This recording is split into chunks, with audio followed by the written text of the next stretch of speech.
Regular council meeting. As soon as my colleagues get some water, we'll start. Oh, 6. Yeah, well, let's get ahead of it since we can do the.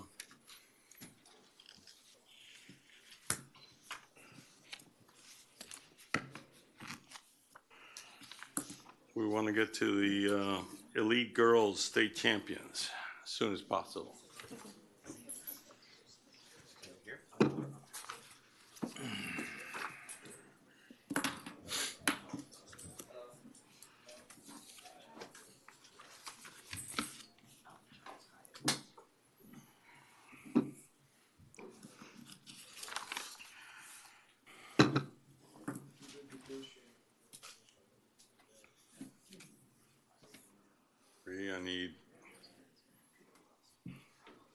I need a fourth.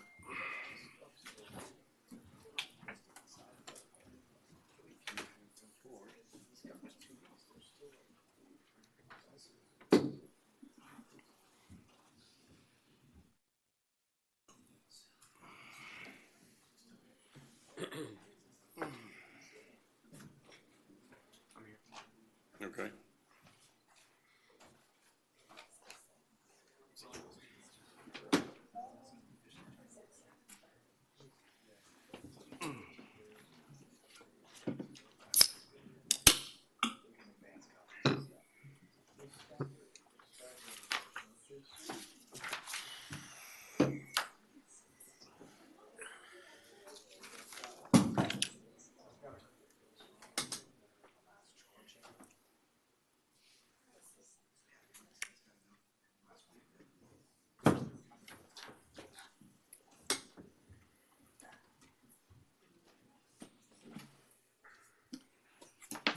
Madam Clerk, let's do it. We're starting early? Yes. Okay.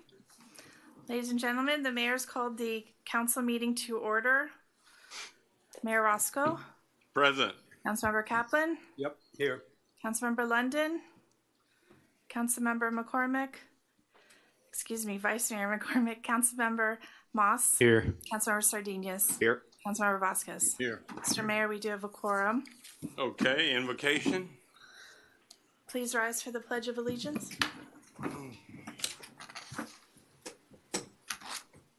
Mr. Kaplan. Yes, sir. I pledge allegiance To the flag of the United States of America, and to the republic for which it stands, one nation, under God, indivisible, with liberty and justice for all. Is the pastor here? He had confirmed coming, but I don't see him. Okay, can we can come back to that. Why don't we go to, if it's okay with everyone, to 7A, the special presentation with the ladies out there. And that way,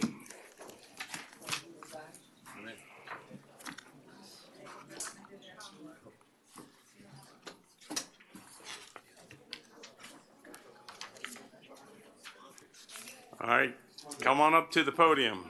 Recognition of the Under 13 Elite Girls State Champions. Wow.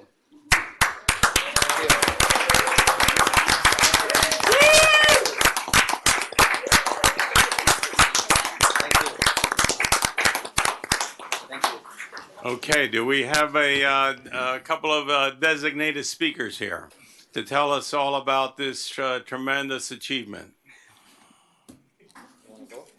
Yeah. Anybody? Alicia, you want to go? All right. The coach, you can also speak. Yeah. Come on. Okay, first of all, I just want to say thank you so much for this invite. I'm really proud of the girls. We've been working hard for past President Cup, and now we have a new challenge in Texas. And basically what we're looking for is to bring the cup back to Florida. And if it's for us, it's for us. But once again, thank you so much. And like I always tell you girls, I'm super proud of you guys, and just keep working hard. All right.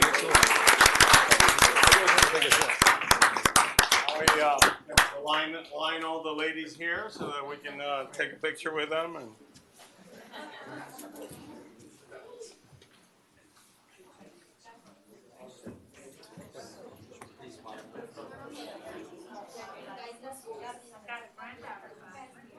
all right, and which ones are better than Messi up here? All of them. Here we go. Oh, they're all better than this.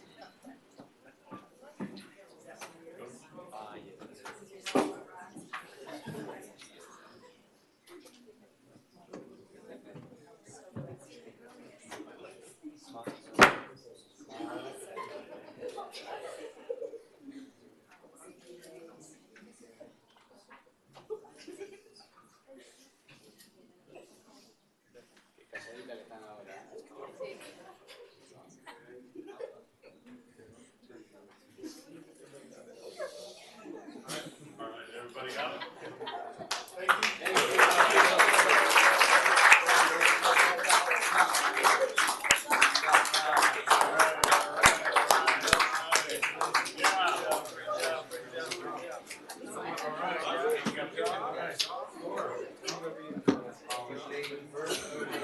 Sorry? So I wanted you guys. Of course.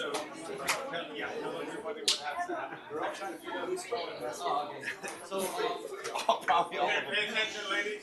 So basically, what we have in Texas is we actually Keys game, right? So basically, it's Florida, Keys game, Florida, and then our first game is gonna be Tennessee, and then our second game is gonna be South Carolina, and then Minnesota. So basically, it's every state. So basically, us, we are Kiwis game from Florida, and then other teams are from their state. So I hope that we do our best and bring it home. Yeah.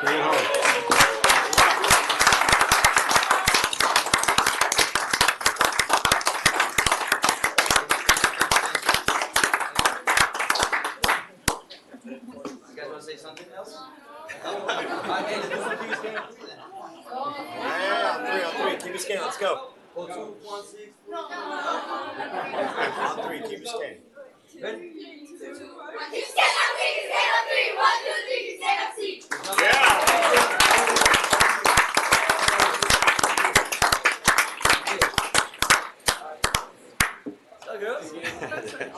They want to hang out.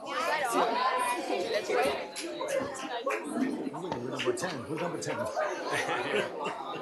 There's number 2.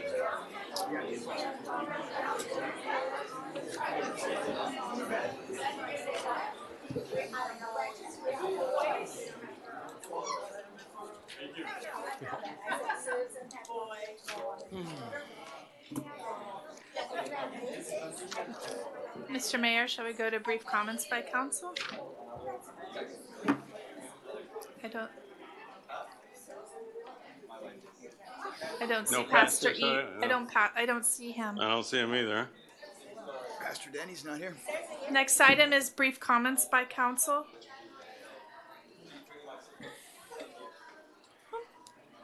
I guess it's reassuring that those girls will do their talking on the field, right?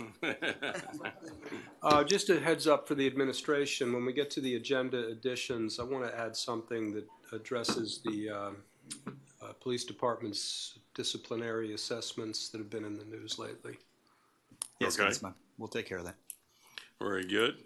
All right. Public comments, sir? Public comments? Okay. Seeing no one come forward, The agenda, approval, deferrals, additions, deletions, substitutions, withdrawals. okay, we're withdrawing the 7D. 7D as the chair couldn't put everything together in time. So we're going to withdraw that. Okay. Yeah, if I might, assuming that the administration is ready to do this, which I think is the case, somewhere in item 11A, if we could add a discussion or report about the disciplinary assessment and decision that was revealed recently. I'd appreciate Okay. that. Yeah, we'll take care of that, council member. We do have an update on our VEX as well as our vetting process, so I think it fits into that well. So we'll do the update on the vetting process, and then the police chief will be here to give an update also on what you're asking for. Thank you. Okay.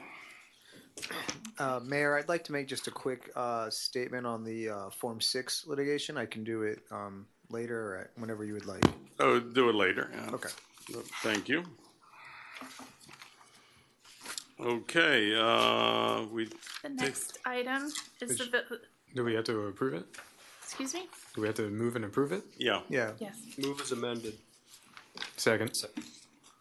All those in favor? Aye. Opposed? Motion carries. The next item is the Village Athletics Advisory Board report given by Board Chair Glenn Waldman. He's virtual. Mr. Waldman?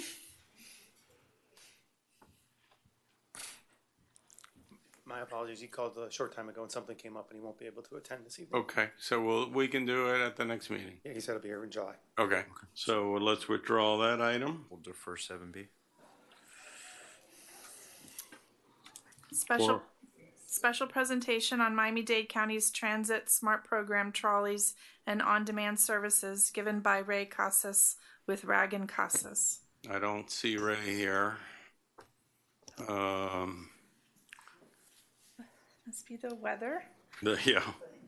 What weather? Okay. What's wrong with the weather? All right, let's keep going. We're on a roll here. Village of Key Biscayne joins the AARP Global Network of Age-Friendly Communities and Cities. All right. I'm glad you had all those cancellations. It makes, I came, first of all, good evening. I came from South Florida, from West Miramar, with my grandson, so I can't wait to get back and giggle with him. Good evening to Mayor Roscoe, commissioners, and the village manager, Williamson. My name is Dion Polite, and I am the Director of State Operations for AARP Florida, and I'm glad to join you here this evening, even with the rain. On behalf of AARP Florida, I'm here to welcome the Village of Key Biscayne, Florida, for becoming the 893rd community to enroll in the AARP network of age-friendly states and communities. I'm also here to acknowledge your leadership to making your community an even better place to live for your residents. Thank you for being among the nation's local leaders who've committed to improving their community for all people of all ages. Key Biscayne joins 46 age-friendly communities in Florida and nearly 900 in the United States. The AARP network of age-friendly states and communities also includes 11 states, including Florida and the U.S. Virgin Islands. We are also part of a broader global network, including more than 40 countries across the world. The age-friendly community process represents a commitment to improving areas of community life in the built and social environment in which we live, work, play, and age.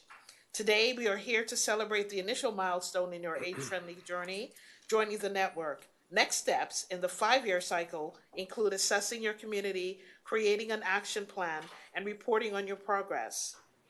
I also want to give special acknowledgement to the Ask Club.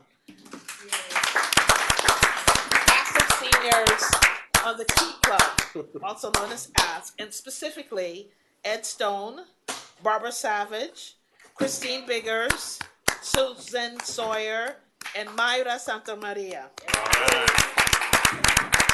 On behalf of I'm sorry, my back is to you all. On behalf of AARP Florida, it is our pleasure to work with Roxy Louise Tejeda throughout your age-friendly journey to enhance community life for people of all ages and abilities. I am pleased to present this certificate in recognition of your enrollment in the network and look forward to hearing and sharing about your continued age-friendly accomplishments straight ahead. Thank you so much. All right, thank you so much. Who am I going to give it to? Okay. All right, on behalf of the village, I accept this certification from AARP. But really, the big thanks goes to Roxy as part of our staff here. Roxy, come and accept this and hang it proudly on the second floor there. Congratulations, Roxy. Thank you. Is there any candy left? It's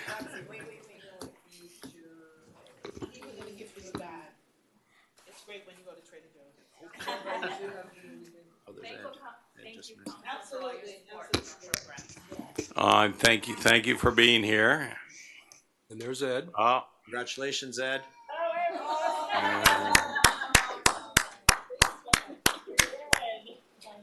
He's moving kind of slow, but he's here.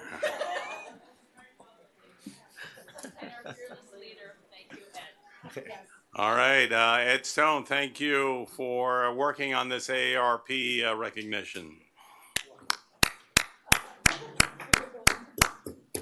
Okay. Next item, Mr. Mayor, is a special presentation by Tony Godinez from 121 Cape Florida Drive. Tony, can you come up? And you want to hand some of that information to the clerk over here on this side?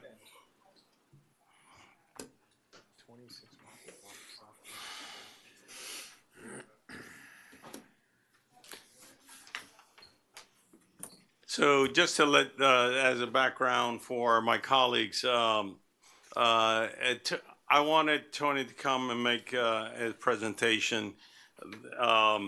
He's had a very original problem that thankfully doesn't happen to the rest of the village.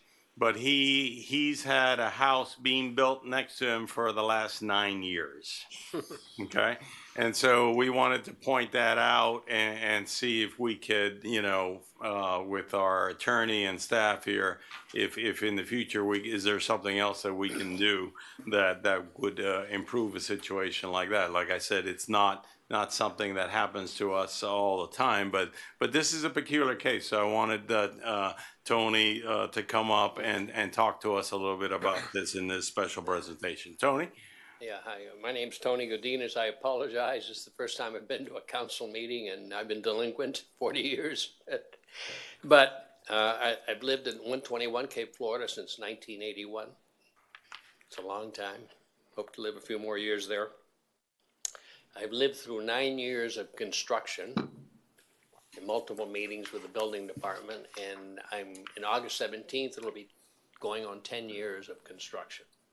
All right? And if you look at that list of things, I've decided one day to write down all the things that you experience over a 10-year period of construction, okay? From the food trucks showing up every morning to working on Saturday. Just so bad, this past Sunday, people were working there. The police have my record. I'd call up and say, hey, they're not allowed to work on a Sunday or a Saturday, but this has been going on for years, you know, and it's not for me because the damage has been done.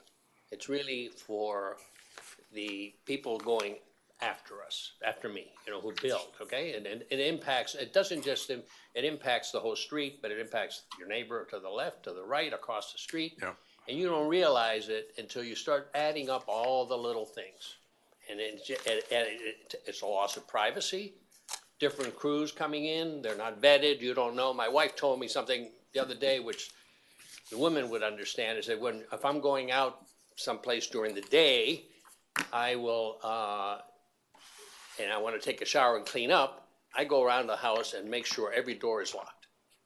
Now, she told me this after, this was a week ago. You don't realize the impact that construction has.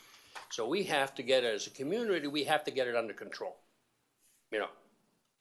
We have to say, put on the stiff fines, right now, if you look at that paperwork, the last permit on this one was done a month ago. It extends all the permits for everybody. You need to tighten it up. And I don't know how it can be done, over at Ocean Reef, they give them a 3-year period and you have to be inside the house. The landscaping and the painting has to be done outside. I don't know if we can do it here or we can't do it, but you cannot have a 10-year impact on my life. Right. And I'll tell you, at my house, when the weather turns nice, I open the house up, turn off the air conditioning, let the breeze come through. I've been deprived of that for the last 10 years. only on the weekends when there's nobody working. That's not right. Right. That's not right. And this council's got to step up and say, hey, these are the rules. And, you know, and then there are people that, you know, because they're either spec buying, interest rates went high, whatever the reason, there's no urgency for them to finish the job. I guess. You know, and this is a real important thing. It's a community thing. You know, Rene Velasco told me there's 1,600 homes here that are in homes, and there's probably about 60 under construction. Well, to multiply that times 3, that's 180 people that somehow impacted because the next door neighbor across the street, they're impacted. Okay, and you know. It's a small group because when you take the whole key, you have people live in the condos. They don't care. They don't see, you know, or the contractor who has multiple jobs, and then he's scaling down. He has the dumpster on your street, and all the jobs come on a Saturday to unload whatever extra they have. I can go down that list and cite you specific things. All right. Yesterday, the rain. Go see that property. A week from now, I have to call up and say, empty the damn pool because the mosquitoes, dengue, it's got to be out after a rain. Multiple calls to the contractor. Okay? That's just one thing after another. All right? And we have to do something about it. You know? Absolutely. That's all I have to say. I want Chad and perhaps Jeremy see if just, you know, this won't be a full finding on this, but just give us some what the challenges are that we've had. Well, I'm not that familiar with the facts of this, but just hearing it, I mean, it's not an uncommon situation around Miami-Dade County. In fact, I saw today, I was looking at the system it looks like they filed another revision yesterday. Wow. And it's unfortunately, there is an issue, and I'm sure that the building official told you, with the Florida Building Code, that once you have an active permit, if you call for an inspection every single 180 days, you can continue to keep that permit active. And I think that's unfortunately what you're faced with. Off the top of my head, listening to the story, one option will be for us potentially to go to Miami-Dade County because they do control building, and when they can do local amendments, and maybe we can have them adopt. Ask them to make an amendment. To make an amendment to deal with this, because this is not unique to Key Biscayne. This happens you know, all over the county. So that is one thing that we could do. Jeremy may want to chime in. You may have some more information. No, mainly I think, you know, we've had a lot of code enforcement and code compliance actions on the property, but we can always tighten it up and make sure that's someplace that is on the regular roundup, and also just to make sure anytime anybody has an issue to complain, because we act, and most of the time we can get things resolved pretty quickly, but it doesn't address the larger issue, and that does take something that would have to be at the county or state level. So are you saying that at the county or state level we could ask them to put a 3-year time limit on a single family home to be built? Like, you can ask for extensions up to 3 years. If you're not in, now you're. So under Florida law, we have a uniform building code that's uniform across the state. Local amendments can be made to the Florida Building Code. In other jurisdictions around the state, you just submit those amendments to the Florida Building Commission. They approve it. In Miami-Dade County, because of the Home Rule Charter, they have preempted the cities and taken control over the building code and local amendments. So we could go to the county and ask them to make a local amendment. It would be applicable countywide, but maybe that's the option every 3 years or whatever it may be. What about our zoning code? Can we have certain things in the zoning code of how the outside has to be finished in a certain way, and pools have to be operational within 3 years once they start, things like that? I mean, because I agree. I see houses around Key Biscayne that have been under construction before I built my house back in 2016, 2017, and they're still sitting there like 90% done, but nobody's living there, and railings missing, and it just looks horrible. We can definitely deal with external aesthetic type issues, vacant property issues. I know we had an issue many years ago that we adopted something, or we were considering it at the time. That's not going to stop the constant construction that unfortunately you're dealing with. But yes, we could externally do that. But honestly, I think that's more of a Band-Aid. I think the real solution is to try to address this, procedure that it's well known that if you call for a permit, after a certain amount of time, it keeps going and going and going. The system is being gamed. It's being It's being gamed big time. Okay, and so, I had a meeting, not this December that went by, the prior December, with the contractor. The owner didn't show up, and they said, all right, I'm gonna give you a report. That's a little text that we have there. They said, I'm gonna give you, and they were supposed to send us a text every month to Renee Velasco and copy me about the construction. Okay, well, now a year and a half's gone by already. And that was the last text on February. I asked him, give me an update. Have you been sending them? He said, I'll send it to you. I'm still waiting for that text. The system is being gamed, and we need to stiffen it up and stand on something. How does Ocean Reef get away with it? Well, Ocean Reef is, first of all, a private club. Okay. And in order to build and in order to own property in Ocean Reef, you have to be an equity member. You have to abide by their rules. So it's a little bit different than, their roads are private. It's a private community. Okay. Yeah. So. But if you did the outside landscaping, and if you did the painting of the outside and the pool, whatever, okay, let them take 500 years to do the inside. That's the thing. Like it solves most of the issue of the exterior work that creates most of the problems. If someone wants to renovate inside and say, "Oh, I don't like this. I want to do it again," or whatever, they could keep that interior open. But the exterior, to me, is the bulk of it. And if we had a zoning ordinance saying that once you start construction, it has to be finished within 3 years. Exterior, painted, pool, filled in, operating. The outside's easy to finish. It's the inside that takes the time. Yeah, I think that I was with you until you went on to the, you have to be finished within 3 years. I think that's where we get the rub because that switches to the building. But I do agree that we can, if we don't have teeth in our code, which I know we considered many years ago, but I don't recall if we actually adopted vacant property type regulations, we can. The pool is an issue. If it is, filled with water or not, there's mosquitoes. Yeah, that's a code compliance issue today. That's an unsafe structure type issue under Chapter 8 of the county code, and we can take action on that. But I think. But they're overwhelmed. The police overwhelmed. There's multiple pools, and it's like. If we find out about it, we're there the same usually within the hour for the mosquito issues. Like we act very, very quickly on that as soon as we find out about it. You can go tomorrow to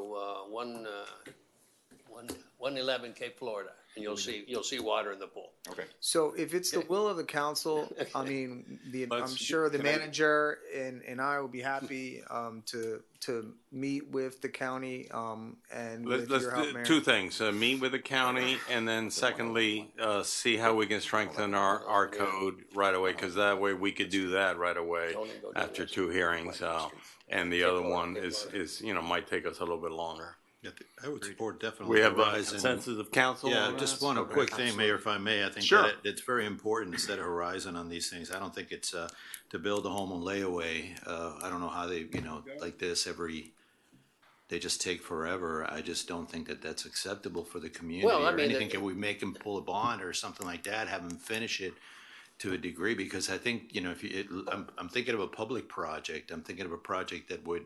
A contractor is required to finish it within a certain period of time, that it's reasonable, that it's agreed upon. And I think that should be agreed upon with the homeowner before we give them a permit. I don't know whether those mechanics work or not. Well, you guys, yeah. Well, I'm totally with you, sir. Try property taxes. Yeah. If you don't have a CO, you can push off the property taxes, and they're stiff here. Yeah. So there's a lot of games being played. Sure, Hey, what's the rush? Let's not finish this. Let's wait till next year. Well, Interest rates are high. Mortgage rates are high. Right. Okay. Time to flip it. When do they figure out when? We should be putting in a reasonable timeline. I'm not sure 3 years, 4 years. I'm not sure what that timeline is, but it has to be a reasonable timeline. And the extension, make the Yeah. extension stiff. You know, 2 years should be the Yeah. normal. 3 years, we're gonna play ball with you. You want a fourth year, you're gonna have to pay some stiff fees. Okay, you Mr. go. London's got his hand raised. I took over a house in Palm Beach County right now, in a small town, like Key Biscayne, wealthy community. And the rules there are I think it's 2 years, and then the building inspector can give you a 1-year extension. After that, you gotta come back to the county, to the council, which has to approve it. Right. But the real kicker is that when you come back to approve it again, you have to take out another building permit. And you have to comply with the code at that point in time. And that's could be a real problem as things change, so you're not grandfathered in. So I think if we consider something like that, that would give people the impetus to make sure it gets done before they have to comply with new zoning or new building codes. Okay, we'll look into that also. Good idea. Mr. Manager? So, Mayor, it sounds like it's the council's will. I'll grab the attorney, I'll grab Jeremy together. We'll look at both our internal codes and also, I think the county plays an important role. I think, a lot of these things, that, in fact, that Councilmember London is talking about, in order to change the years, I think we have to go to the county. So let us take a look at it, and we'll definitely Tony, come back. to you. thank you very Thank you much very for coming much. in. We appreciate Thank you you. very much for your time. And Tony, would you be nice enough to give me your phone number as well? 305, I'll give you my cell, 305. Don't want you. Chad, Okay. while you're working on this, I don't know whether this would help or be defensible, but maybe there's an impact fee correlation between delay and disruption and nuisance that would engender a fee if things aren't Interesting. resolved quickly. We can look at that. I mean, obviously, I believe that the homeowner's or the contractor is paying a fee every time, but maybe it's not as maybe we can raise that fee. Yeah, I'm thinking I'm sure there's a renewal, but the idea that there is an impact from The neighbors. protracted construction and requiring mitigation, that would be a disincentive. We can look into that. Okay. Next item, Mr. Mayor, is the consent agenda. Move. Second. All those in favor say aye. Aye. Any opposed? Carries.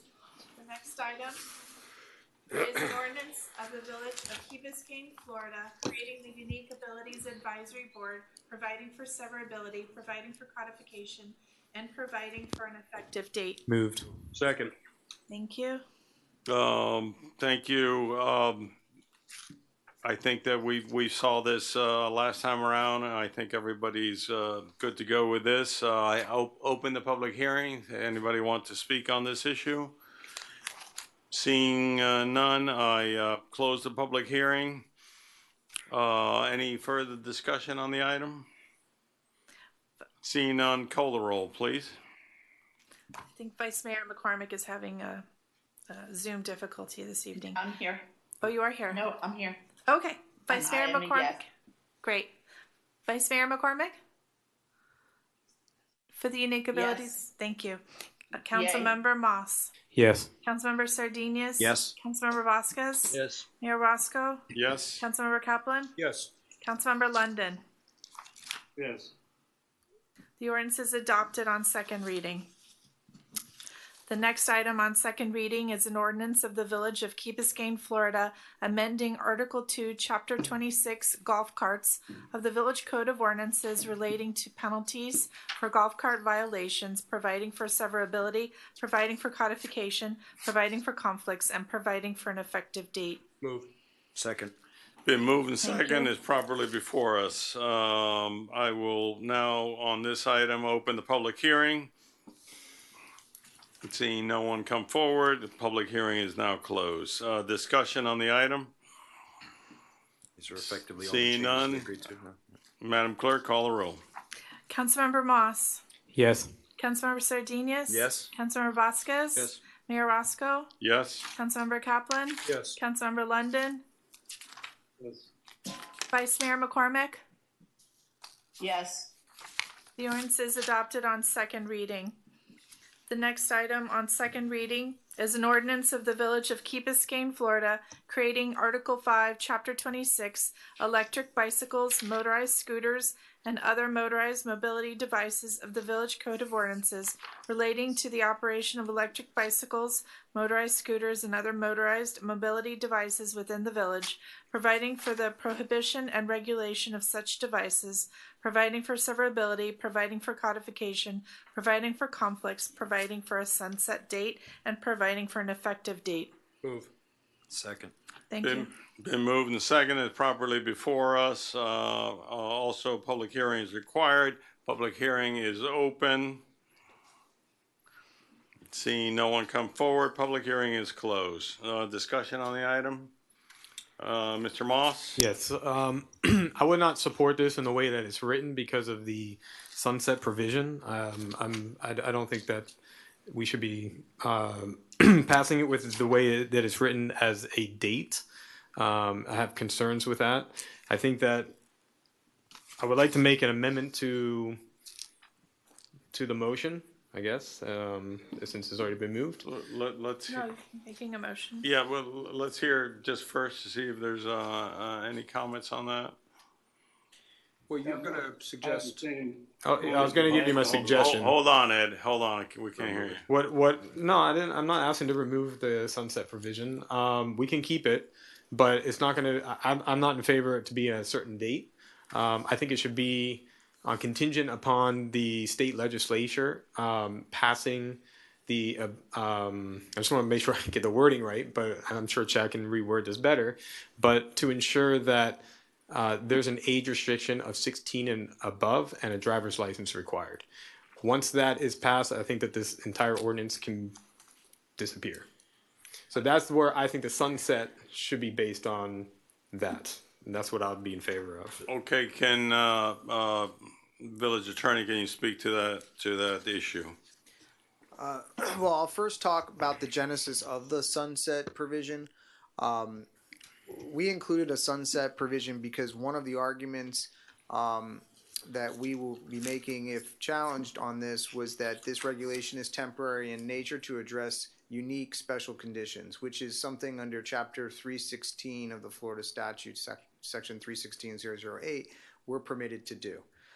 So we, that was part of the genesis of it, to give us an opportunity to go back to the legislature, adopt this temporary provision, and to deal with our unique conditions that we have here and hopefully address them through legislation. That was the intent of it. If it's the will of the council to get rid of that, you know, we would lose that defense. That's okay. We have others. That's within your policy decision. As far as what Councilmember Moss is saying, I think that it is in the spirit of what I just suggested, although it does kind of undermine our position that it's temporary, because we can't really determine when the legislature may act. They may never act. So that's all I would say on it. I really, you know, again, it's the will of the council on this one. That's really the issue. The fear of challenge is from any quarter. Anybody could challenge this. Correct. And again, this is just one defense that we would have, because there's several subsections under 316.008 of the Florida statutes that we're relying upon. This happens to be one that deals with allowing governments to adopt, like I said, special conditions to address unique circumstances, which we believe we have unique circumstances here. On the sunset date, this could be extended. It could be extended, correct. Yeah, so my fear on the sunset date, and we've seen the state do this on other issues when they're lobbied by these larger companies, the state comes back and said, oh, I see that people are, municipalities are starting to do this. We're going to preempt you guys from ever doing this. This is going to automatically undo, and we're not going to be able to reinstate it. If we're already grandfather ourselves in, then if they come back, then we have at least an argument that, well, we had this before you guys brought that preemption, we can hold it. That's where I am more fearful of that than the other. Yeah. And we can challenge it on it. And then we have this that, hey, it's temporary in the way that we're waiting for you guys to act. And as soon as you do, this sunsets immediately. A hedge could be, If I may just add, I just want to put all the facts on the table for you guys. I forgot to mention, the county also has a sunset provision in their ordinance. Theirs is 2 years. This one is, I believe, maybe about one. But, so just, I want you guys to have the full picture. That's fine. So what you're saying is if they try to preempt and this sunsets, we would fall under that preemption? Yeah. Whereas if we don't do that, then we're. You could still be preempted, right? It's, But you don't have the challenge. I think Yes. it really depends on how the legislation's drafted. They could carve us out. They could grandfather. There are different things that could happen. But it's possible, from what Councilmember Moss said, could occur. But we don't know. We'd have to wait and see. Just a proposition here. I think at the last time we discussed this, I proposed to be in tandem with the county timelines. Right. And I'm wondering if that would make sense. What was that? To be in tandem, to be with the same Extend ours timelines the that the same as the county county. is, because they have the same interest in, or do they? I guess, just ask.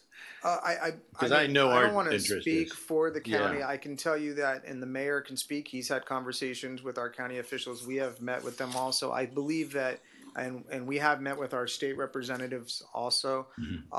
There is a collective feeling that there wants to be a push to have state legislation occur this session again. And I think that is where you saw the county come in with their Right. 2-year provision. How did we come up with this date? We came up with the date to give us enough time to get through the next legislative session. That's really where it stemmed from, because then we would have a full picture of going forward. We can always sunset it as we You deem can fit, you right? can change this Or you can ordinance change anytime it, you yeah. want. So I'm wondering if just staying with the county timelines would satisfy. No, I disagree with staying with the county only because the county has nothing right now. It's completely legal, and we've seen that our law has basically disseminated, or took away, 99% of everything that was going on.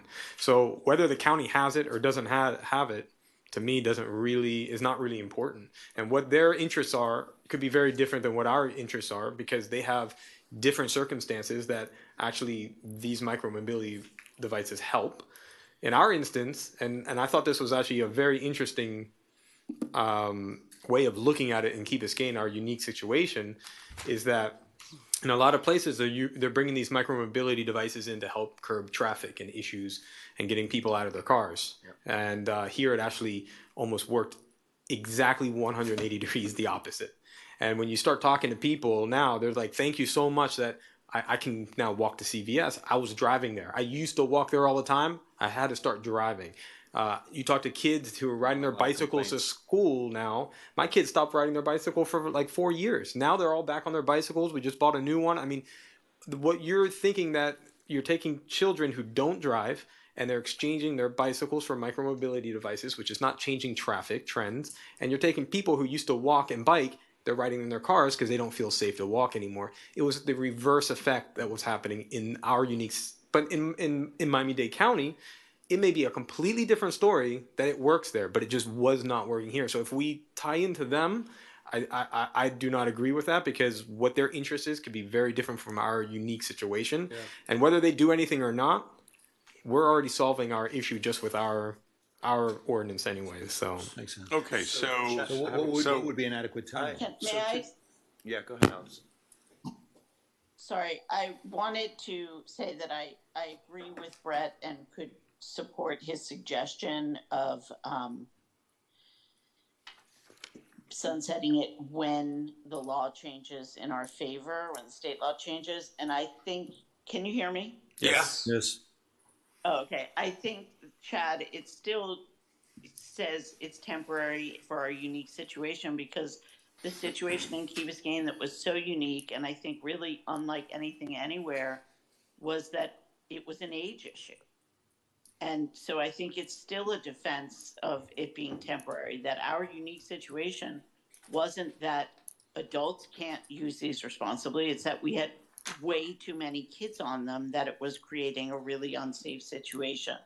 So I would be in favor either of losing the sunset altogether, right, because I think that this is something that we we really need, or in favor of supporting Brett's idea of sunsetting until there's a state law that allows us to regulate by age and driver's license. Okay.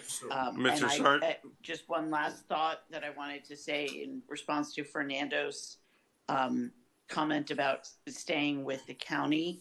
I understand the inclination, but I think in this case, our situation is so incredibly unique to us, and we often are the strongest or the first to do something. And I think this is another one of those times that we need to be just leading on this issue.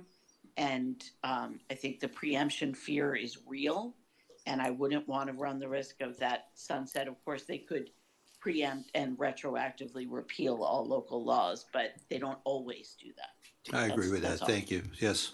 Okay, Mr. Does it Sardinius. make sense to just remove the sunset provision altogether, or find language that suggests what Brett was suggesting? Because whatever they do to change it could be very specific and still not really help us. Yeah, I would prefer, I mean, first of all, and I had used the word unique. The law actually is special conditions, so Yeah. not unique. That's I misspoke. But I would prefer, if the council doesn't want to have a sunset provision, to just remove it than to modify it. That would be my preference. Again, it's not our main argument. You heard why we did it. That's really our secondary argument.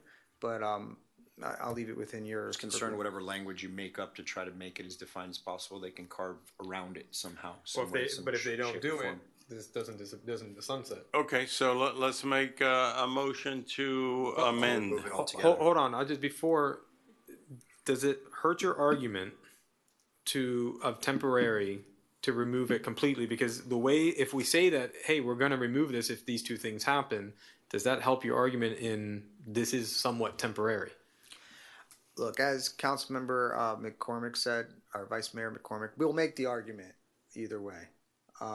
It seems, it makes me a little bit nervous because I don't know what the legislature is going to do. If we make it, I guess your motion was to have it sunset upon the legislature authorizing or requiring a minimum of 16 years of age and driver's license. Yeah. Is that the only? What happens if they just say 16 or then it wouldn't sunset? Right. So and then I guess because that's our kind of line that we're drawing, right? So well, I don't know. I mean, if that's the line, then Okay, so what would happen in that instance? It wouldn't sunset, but if council at that time says, you know what, we're okay with it, you would just bring the ordinance up and change it. I'm okay with removing it. I just want to make sure you have the argument, because I wanted it removed first, but you gave me this argument, so I kind of came up with this. If you want to look, what were the other arguments you said? You said we had other. So arguments. I think our strongest argument is that we can prohibit different classes of vehicles. I mean, this is a vehicle under the Florida law on heavily traveled roads, and we believe that we have significantly heavily traveled roads. Okay. Our population is over 20% more than what we projected in our comprehensive plan when we incorporated. Our road system was developed in the 1940s and 50s, not expecting to have as much traffic. With Bill Baggs and the amount of impact it has, almost over 800,000 people a year. Plus, we know that the state of Florida has said that it has a broader economic impact on this local community and others. So people are going to Bill Baggs and not leaving. Yeah. We know it's in the ordinance, the amount of trips that we have on our roads. So we believe that, and the private roadway network on the east side of the island affects our situation also. So I think that that's really our strongest argument. But if you guys want to keep it in there and do this swinging into sunset, look, it's cleaner. Let's just remove it and. I'm totally for that. Yeah. Okay. All right. Motion to remove. There's second. Just devil's advocate. There's Okay. Hold on. There. While you were trying to talk, there's a motion and it's been a second. So we're on the motion to remove. I'm okay with letting you. There's okay. Hear me out for 10 seconds. Sure. I think there's sound logic in adopting this suggestion, because the whole premise of this is we have an emergency situation that derives from our special characteristics, which are very well articulated with one big exception that I want to speak to in the recitals. What removes the emergency is not the passage of time, which really makes no sense at all. What removes the emergency is legislation that addresses the cause of the emergency. So there's real sense to that. I just want to put that out there. And if it makes the defensibility of this thing that much stronger, that to me is more logical than just the clock passing, which I don't find any sense in. I think that's the question Councilmember Moss asked.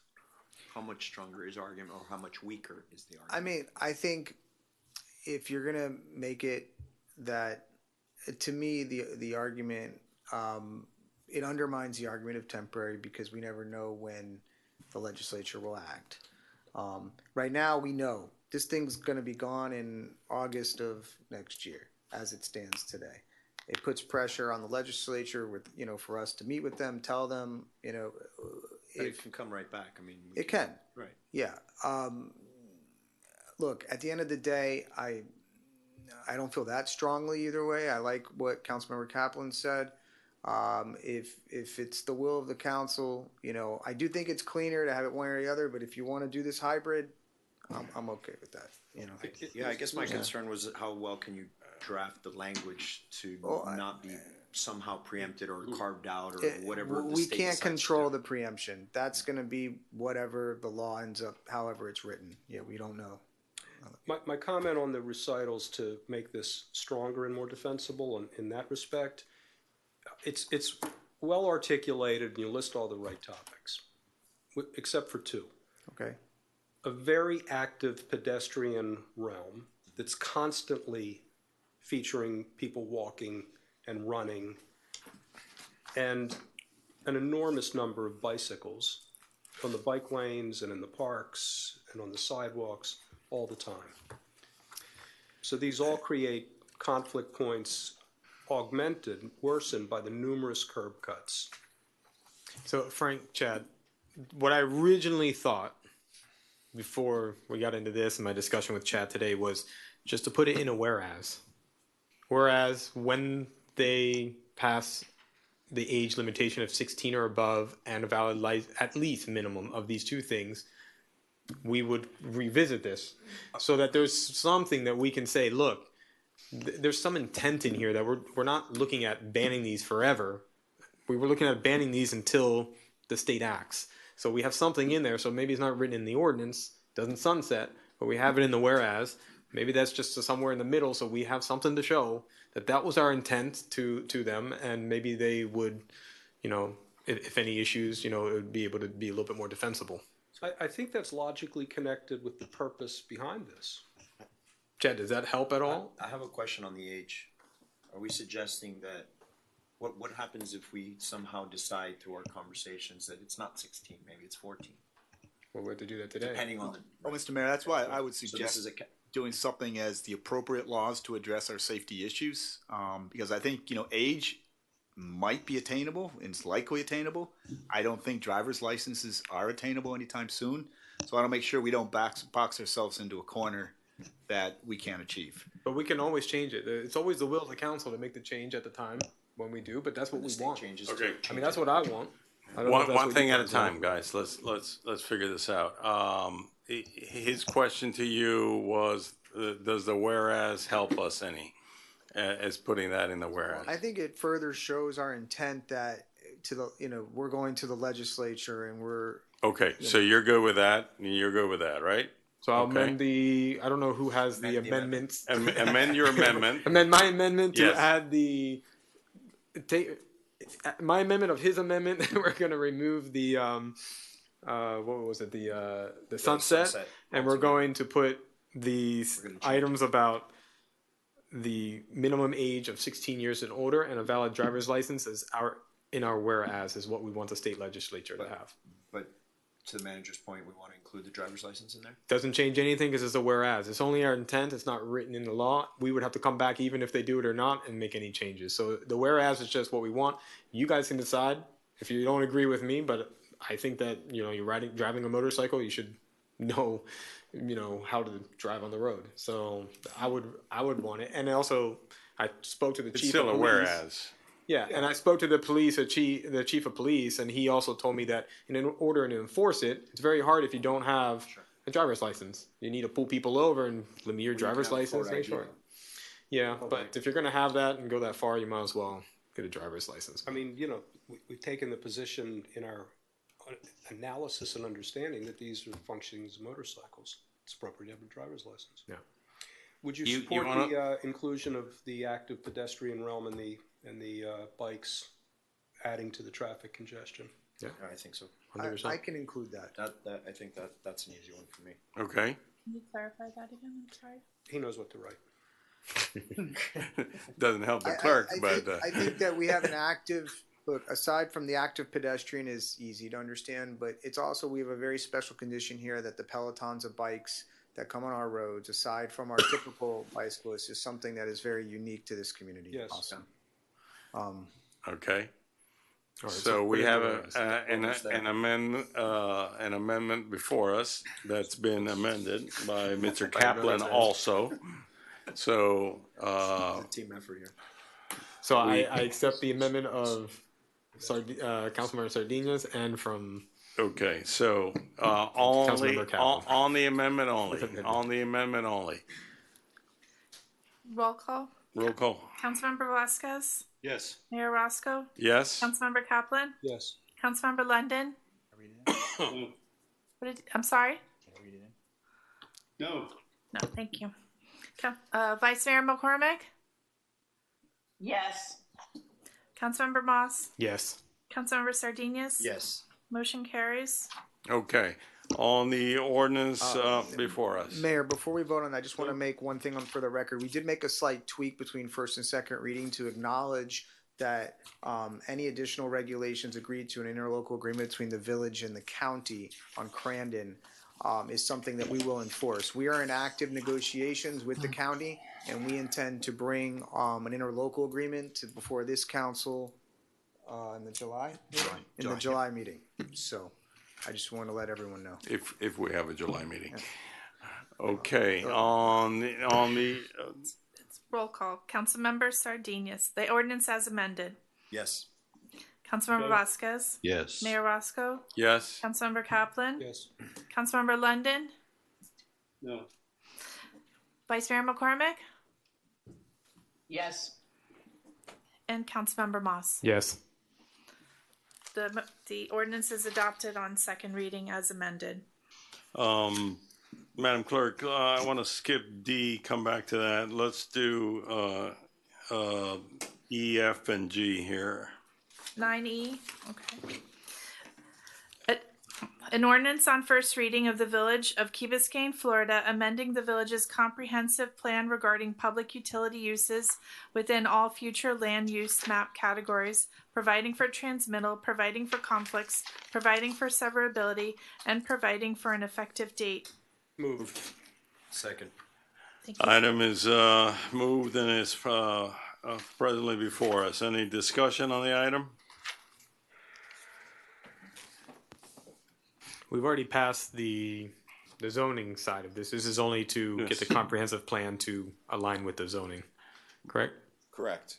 By the way, this is something that Mr. Kaplan and Mr. Moss met with staff in a public meeting and improved the ordinance. So we appreciate that input, and looks like a good model to follow in the future too. Yeah. Good model. Okay. Mr. Mayor, in fact, we have one set up again in August, so we'll do this on a routine basis. Okay. Sounds like a plan. Mayor, just for the record, so you know, 9E, F, and G were all advertised for hearings on first reading. So if you could call at the appropriate time for each of them, that would be good. Yep. The three ordinances on first reading are required to have a hearing on first reading. So if you could just Okay. open. So each- why did I do all these second hearings? Why didn't Why did I do public hearings on the second that we just? Oh, because those weren't zoning hearings. Okay. These are zoning, under Florida law, the comprehensive plan requires a public hearing. Under our village code, changes to our zoning code require a public hearing on first reading. That's why. Love to do it. All right. Under 9E, public hearing is now open. Seeing no one come forward, the public hearing is now closed. Any further discussion on 9E? Seeing none, Madam Clerk, call roll. Mayor Roscoe. Yes. Councilmember Kaplan. Yes. Councilmember London. Yes. Vice Mayor McCormick. Yes. Councilmember Moss. Yes. Councilmember Sardinius. Yes. Councilmember Vasquez. Yes. The ordinance is approved on first reading. The next item is an ordinance on first reading of the Village of Key Biscayne, Florida, amending Chapter 30 Zoning and Land Development Regulations of the Village Code of Ordinances by amending Section 30-101 Commercial Districts and Section 30-106 Office District of the Village Code of Ordinances to create minimum square footage standards for mixed-use development, providing for severability, providing for codification, providing for conflicts, and providing for an effective date. Moved. Second. Oh, I'm sorry. Who moved? All of us. And second? Okay. Thank you. Public hearing is now open on 9F. Seeing no one come forward, public hearing is now closed. Discussion on 9F. Just for the public, we basically made this a minimum of 35% business if anybody ever came and did a mixed-use Commercial, right? building, yeah, commercial, and that protects us because right now the way that this is it Live Local Act, they could come in and basically wipe out all of our commercial, which would be devastating to our community. So we had to put some protections in there. That's great. Mr. Kaplan. Exactly one question, and maybe this is more of a legal question. It's just how the work that we put into this got translated into the ordinance. It's in the district purpose, the new edition. And the thought question here for consideration is this is all driven by Live Local Act, really. Where we say in district purpose that if a property is developed as mixed use, then 35% blah, blah, blah, right? There is no proposition for that to happen outside of Live Local because residential is not a district purpose in the district. No. So I think that, this gives rise to the implication that this is otherwise permissible when it's really not, other than by dint of preemption. It's still not an allowed use. I actually had the same, before you said it, and I was looking at it, I was thinking that maybe we want to reference just, if development pursuant to the Live Local Act, which is Or even finesse it, you could, if otherwise permissible. Otherwise permissible. Yeah. Because it's a non sequitur. There is there's no reality in which this could happen other than. I think it needs to be. I agree with the comment that we should clarify because it is a little bit. It's like a little bit out of place unless you understand the context in which it was amended. So could we fix that? Sure. Yeah. And It's minor. It comes back in second reading, so. So you're basically removing the if developed as mixed use, just if otherwise permissible. If otherwise permissible to be developed as mixed use. Okay.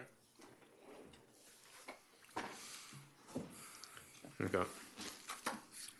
Okay, any other discussion on this item? Yeah. I'm sorry, consensus of council on that? Yes. Thank you. Go ahead, call the roll on first reading. As amended. Councilmember Kaplan. Yes. Councilmember London. Yes. Vice Mayor McCormick. Yes.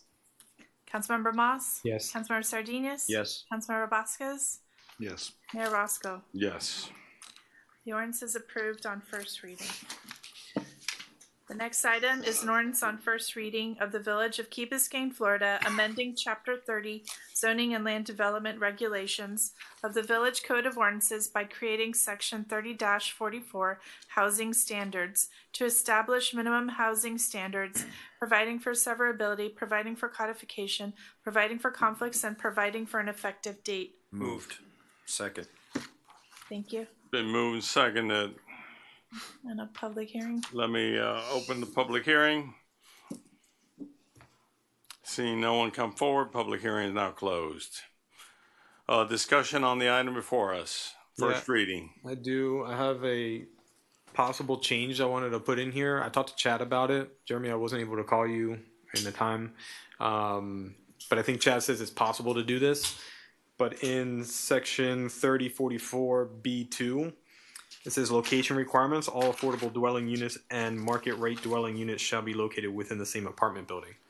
I was thinking that the equal distribution, maybe we take it a couple steps further and do it maybe by floor and by elevator. So that's saying that each elevator should be accessed equally to the same distribution of the 40% and also by floor. What you don't want is someone to finesse their way around, because even in a single apartment building, you can have two elevators and you're basically building two buildings within a building, and they're doing it, but they have all the affordable over here and all the nice ones here are on top and bottom. You know, you can do certain things. What we want to do is make it that it has to be fully mixed throughout. So, you know, I think that would be an amendment that I would make in this ordinance if we can get that equal distribution in it more. I have exactly the same comment. Excellent. It's the anti-segregation clause. Nice job, gentlemen. Okay. Consensus of council? Yes. Let's bring it back on second reading. Oh, you had it too? So I think if we can, maybe Councilmember Moss, you can convey some of your thoughts to Jeremy, and then if you would like, council, we can include those in the second reading version. That's the idea, yeah. Okay, all right. Please. We're good. Yeah, you don't always want to wordsmith everything up here. I like that. Okay, on first reading, call the roll. Councilmember London? Aye. Vice Mayor McCormick? Yes, sorry. Thank you. Councilmember Moss? Yes. Councilmember Sardinius? Yes. Councilmember Vasquez? Yes. Mayor Roscoe? Yes. Councilmember Kaplan? Yes. The ordinance is approved on first reading. Okay, go back to 9D. An ordinance on second reading, a capital project authorizing ordinance of the Village of Key Biscayne, Florida, selecting Person Services Corp. For Phase 1 of the Village Beach Park renovation project in an amount not to exceed $1,069,975, providing for authorization and providing for an effective date. Move. Second. Been moved and second. It's properly before us. Let me open the public hearing first. Public hearing is open. Seeing no one come forward, public hearing is closed. Ms. Blank, you want to talk to us about any changes or? Sure. At the last first reading, there were some questions about the pavilion profile in relation to the ADA ramp. We've provided you with a few renderings of what that would look like. We've refined the design to include some landscaping around more of the ramp than what we had before, just to provide that visual sense of more protection. We've also provided the itemized cost, and I have more detail from the general requirements component. The administrative piece is the largest number of the general requirements at $200,000. $130,000 of that is basically supervision from a full-time on-site superintendent and a part-time project manager. There's about 10 to 12 other items within that, but they're smaller amounts. Mr. Mayor, I have a question. Yes, Mr. Vasquez. Yeah, Conley, thank you. Great job here. I had a question about accessibility or hours. You know, folks go there in the morning. I myself go there sometimes in the morning. You know, they want to use it. They want to use the gazebo. And what are we planning on doing that for phasing, logistics? Yes. there is a diagram called construction site staging and access plan. Forgot you had requested that, so we did prepare that for you. Okay. The black dashed line around that would essentially be the construction site. You would not be able to have public access to the pavilion while they're constructing the roof. They're basically having to take Yes, out the of roof course. entirely. Yeah. That red dashed line is a fence the contractor will install and maintain. They're responsible for maintaining their construction site securely and from a debris standpoint. So during construction, which they've told me they estimate to be about 8 months, that's to be determined in full scheduled development, but they said about 8 months. The public would have access from the beach side up until that red fence line, which would essentially be where the showers. I think the showers would be the furthest east. Okay. Transept. 8 months sounds like a long time. We're gonna Feels nail it. like- He said 6 to 8. I don't want to promise more. I think Right. it depends on material availability. We can't get them to commit to a We- time. We could potentially, but we want to get the notice to proceed first, and we're waiting on a permit. We have to do permitting in our department as well. So depending on when you start that timeline, if you're starting it as soon as council, if you were to approve it today, then maybe 8 months is about right. But I think there's also a discussion to be had based on the conversations I've had with some of you about when you'd prefer the construction to start. Yeah. And are there liquidated damages that we put in if they don't meet timelines? They don't meet timelines. I'll look in the contract. Chad, do you remember any liquidated damages in the contract we provided? I'll check. Typically, we would have liquidated damages. I think it'd be good to know because that certainly helps, provides an incentive. Definitely. Yeah, I think that there's a 90% completion date, and then it should follow that same section. There were metrics in there. We have a work should be substantially completed within 150 days from the NTP. And then we have liquidated damages of $250 a day. And then I think it may go up to $500 a day. So we do have LDs in there. Not a lot. I'm being kind. Well, Remember, you know, 1,000 a day to get it Yeah, done. well, I mean, I wasn't involved in the actual number, but you know, liquidated damages are not supposed to be punitive. It's supposed to be where you can't define what the damages are going to be. You know, we can reevaluate if whether or not those are not high enough, but we need to keep that in mind. Well, we're not going to stop the unless the council thinks different. I don't want to stop this from moving forward. But next time, you know, things like this where you get a lot of public and a lot of interest, we want to get them done quickly. It's a great project. Absolutely. We just don't want it to linger too much because it won't become a good project Right, after it right. lingers Well, too much. 150 days Yeah. translates to about 5 months, which is much faster than 8. But we need to look at the construction schedule and the material supply chain that they're working with. You guys will manage it great. It does say 180 days to complete. Right. By the way, for final completion. All right. And just one more question. Is there a PIO, Public Information Officer? Is the public going to be aware of it? Are they? Yes, well, we'll be utilizing our public information officer, Jessica Joy, who's our communications director. She's been handling all of the park-related communications. We haven't asked for the contractor to provide a PIO, but given the scale of this, We got it. yeah, I think we can handle it.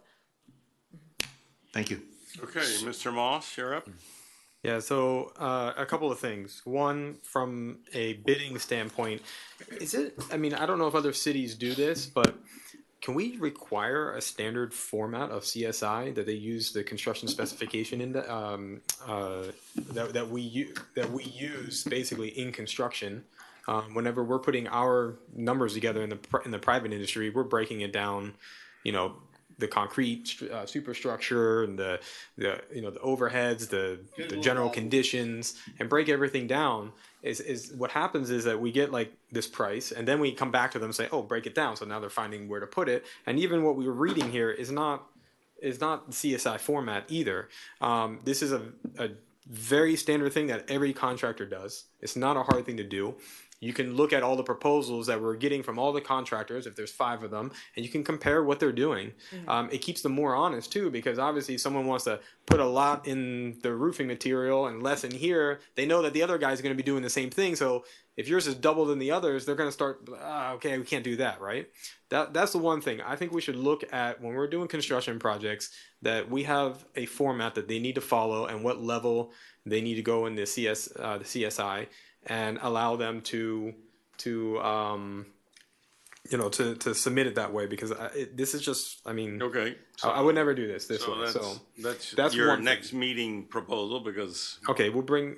Yeah, I don't know. Yeah. So the second thing is, I talked to Colleen at length with you on this, and I'll just say a couple of things on here. One, I couldn't understand what pavilion structure scope not listed below $91,000. I'm not going to ask you to break this down. I'm just giving you some ideas. And then you look underneath, you have structural modification to columns, 4,000. Add transfer beam, 87,000. I don't know, a beam for $87,000. And then rough carpentry for new roof. So if you do the roof, the beam, the columns, what structure is left for $91,000? I couldn't figure this out. And it's not including the concrete or any of that. So I couldn't understand what that was. I'm sure it's somewhere, but they just need to put it all together. But what I would ask for, if we could take out the construction permit allowance and the 10% contingency, because based on their overhead profit and bonding, usually a contractor will take a percentage of the cost of the construction in order to break down those pieces. I asked what the percentages were, and their percentages are based on the $942,000, which is about 13%, but that includes this extra $40,000 of allowance here, this extra $85,000 allowance here. So I asked Colleen, usually we ask for a contingency if things are not specified very well, and the contractor says, well, we might have some issues, or you're working on an existing condition that you haven't figured out what's behind the walls, you might need that. So at the end of the day, we have a budget.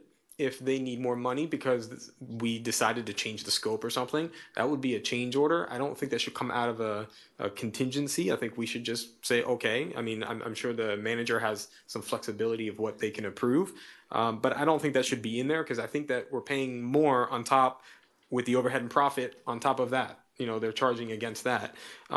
Same thing with the permitting. Typically the private world might be different in the public, but that is a pass-through directly to the owner. If they want to leave it on here, it cannot be charged with the overhead and profit against it. Also, it would have to be completely pulled out and be separate, or we just deal with it. When they pay it, we just reimburse them. But I don't know if it should be in here. So those would be my 2 items that I would ask to be removed and have their overhead and profit adjusted with that removal. And in the future, we kind of standardize this so we can compare better apples to apples with people. I think it's a pretty standard negotiation to not include contingencies in the calculation to get to profit. That's not uncommon. Whether contingencies ought to stay in or go out and just deal with change orders, I'm more agnostic about it. But I think the calculation of profit is something we ought to look at. Mr. Attorney. Yes, I won't speak to the first part about profit, but I believe that with our public construction contracts, we may be required to have a contingency. So I'm not opposed to examining it, but we may need to just verify under Florida law if we need to have a contingency. I seem to remember there actually being a tweak to that provision a couple years ago in state law. So if we could just have some leeway, if that's the... Well, if we keep it, I just want to make sure that the overhead profit and bonding is adjusted when it's not including those. I just don't want the 85 plus the 40,000 as $125,000. They're charging 13% on top of that. That would have to be adjusted. That's all. Okay. I think I'll ask them if they're willing to do that. Well, they shouldn't be charging on that. I mean, that's... No, I know what the... If the contingency is being used, they can charge on it. But... Sure. Yeah, yes. But the conversations I've had with them is that this is sort of the price for what the work is. And I have conversations with them, and they've told me that the percentage of the overhead and the profit is actually lower than what they would normally do on projects of this size. So to ask them to further reduce it, it might not result in a project with this contractor, but I can talk to them about it. Okay. So yes, we'll follow that, council member, and I do, and I completely agree with you. They shouldn't be charging a profit on a contingency, unless of course we use the contingency, and that's obviously our choice. I do like your ideas about the CSI format and using it. We'll look at that, look more, and I'll get with you, and maybe we'll implement that. But what I'll do is I'll sit down with Colleen. We'll bring in the contractor. We'll have a conversation so that I fully understand the costs. Just a quick question, to understand what the repercussions are here. If the contractor says no, who are you going, do you have to rebid it? We would go to the second one. We would go to Are you allowed to do that? That's how I understand our Under, procurement. if it's a low bid, don't you have to rebid it? The way I understand our procurement rules is it's the cheapest, but also the most responsive and responsible. So technically, this wasn't the lowest bid by about $1,000. So we could go to a different vendor that was the lowest. We chose this one because they understood the scope of this work the best from the conversations that we had with them compared to the other two. I like to understand the repercussions because, I mean, granted, council members is a very strong point, but it's important too to know that we need to begin this project. Mr. London? How do we define contingencies? In other words, contingency is that he thought he was going to pay $40 for a square foot for roofing, and now it's costing $45. So then that's a $5 contingency. In other words, coming out of his contingency. By just giving him a contingency, he has no pressure, or she, to maintain the contracts and prices and the schedule of values that he presented to us. So really, we have to how do you define contingencies. I think that's important. That's not my understanding of the definition in this context. It's more the example of stuff behind the wall that's not knowable. It's out of scope. Yeah. Yeah. Mm-hmm. Yeah. In other words, it's something that's not been detailed in the plans today. Correct. More or less, if there's something out of scope that the village thinks is required or necessary to complete the project, then we would authorize them to use contingency to pay for that additional cost. Instead of a change order. Correct. Yeah, and if anything significant that we both agree to and give a change order to. Right. It's not something they can choose to do on their own, council member. And I happen to agree with Brett. There's no reason to keep the contingency in it. Okay, so how do we handle this, Mr. Attorney? Well, I think that as Do we far need to as defer this item, or do we, well, let me just state as far as going to the subsequent bidder, if that's something we want to do, I do think we would need to amend the ordinance because the language isn't in there, which we typically would say. Okay. As far as this issue on contingency, and I think that it's up to the managers if you can hold off, on this. I don't know if you want to go back to the contractor and discuss some of these concerns, or do you want to? I guess I'm asking what are the concerns? I think we'd all like to do it for less, but I think this is the cost that they've laid out, and the other contractor really hasn't laid out much less. The easiest answer is to remove the contingency line items from the calculation of profit. That is something we're definitely going to do, and I've heard that loud and clear. I don't see any reason why we need to defer it for that reason. No, I would vote on it with that item in it, and if you can't do that, you would have to come back to us. So you would go to them and say, "Hey, I need it this way. If not, I have to bring this back around again." Clear. Yeah, that works. Okay. Yeah. No, I've got that. I'm clear. I'm going to move forward, but yeah. All right. So do you need amendment to the ordinance to remove the contingency and the permitting from the calculation of the overhead and profit? If they're okay with that, we're good to go. Get started. Let's do that. All right. And I'd like to also, if we want to go to the next bidder, include that language also. Just in case. Yes, and let's add that to the amendment too. Yeah. Okay, so we have. Is it consensus of council? Yes. 9D under consensus of council to make the ordinance more complete. With that, if there are no further discussion, call a roll. I have a quick question. I'm sorry. Sorry. So just a couple of things. We talked a little bit about the staging area and parking area, because effectively it just cuts off all access to the beach park from the street. Correct. Is there any possibility to revisit that to make it possible for people to still access the beach? And in lieu of that, and not being able to do that, if that's absolutely unable to do it, then just proper signage at the entrance of the beach park to redirect people to the other beach entrance, which is just across on the other side of the beach club, which is not very well signed, and Correct. people may not know, especially if people are coming in from, yeah? Yes, I have a feeling the latter is going to be the right way to go, given that the public beach access path is 15 yards from the beach park, so they can still access the beach. Otherwise, the securing of the site and allowing people to use like a very small portion of the west side would be that I don't. The whole site's going to be under in that blue box. It's all going to be under construction. Okay. I mean, I just can't see the get 5 staging feet and there, parking right? area is really large. Because the bathroom, the restrooms, Yes, one of those restrooms is right up against that fence, that's right. and the only way through is that central walk. And And it's too close they're to the construction reconstructing site. all of that. Yeah. Okay. Yeah. And then the other question, and this is just if there's an appetite from, I was wondering, is the timing of this work the right timing given the time of year? Because it is summer, it is heavily used in the summer. But I don't know that there's an appetite for the council to change that or to push it forward in order not to obstruct people's access to the beach at a time where it's being used so heavily. You know, I feel like this has been pending for so long. Let's get this done. Yeah, I think sooner the better. All right. So just the signage then, just clear signage to make That's a sure to great idea. redirect people to the other beach access. I'll talk to Jessica about it. Thank you. Thank you. Madam Clerk? Councilmember Vasquez. Yes. Mayor Roscoe. Yes. Councilmember Kaplan. Yes. Councilmember London. Yes. Vice Mayor McCormick. Yes. Councilmember Moss. Yes. Councilmember Sardinius. Yes. The ordinance is approved on second reading as amended. We're to 10A, right? Yes.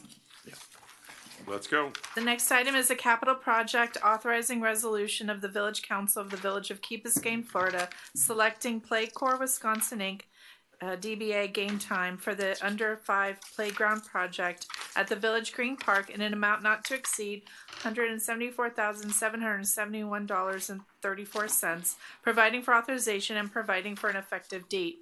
Move. Second. Been moved and seconded properly before us. Mr. Hofferberth? Yes, sir. Good evening. We advertised this design build RFP on January 10th. On March 5th, we received 4 responses. We had 2 residents join staff on the evaluation committee.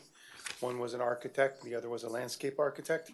As you can see, all 5 evaluators were unanimous in their opinion that Game Time was the best proposal. This project will be 65% funded by a Florida Recreation Development Assistance grant that we accepted in December 12th. And we're ready to move forward and get the playground fixed. It is in need. It's beginning to rust through, so. So 65% of the project of the $174,771 coming from $112,500 from the Florida Recreation Development Assistance Grant. Okay. Mayor. Question. Yeah, you're gonna love me tonight. But I looked at this rendering and I called Todd and I said, Todd, this is the most boring playground I've ever seen, right? What we have out there is so much better. You have I used to take my kids there. You have this like crocodile slide that they have to climb up, maybe like 5 feet up in the air. They have a nice slide that goes down. This one looks like if it might be 3 feet off the ground. It has like 3 steps. That's it. And then there's a couple little things around in this huge playground. It looks empty. I would be like, I don't even know why I would bring my kids here. And I'll just go to the condominium and they probably have better slides and things there. So we're removing this really nice, and I thought we'd put something bigger and better there. And it looks so boring. And I think we need to relook at it. So I talked to Todd. Todd said, this company, they have other things that they can add to it. They can you know, and I know there's a cost implication to it, but I mean, this is like our main playground for the village, and it looks really bad right now. I just want to play there. I just want to play there, exactly. So I did speak with the company and some other individuals.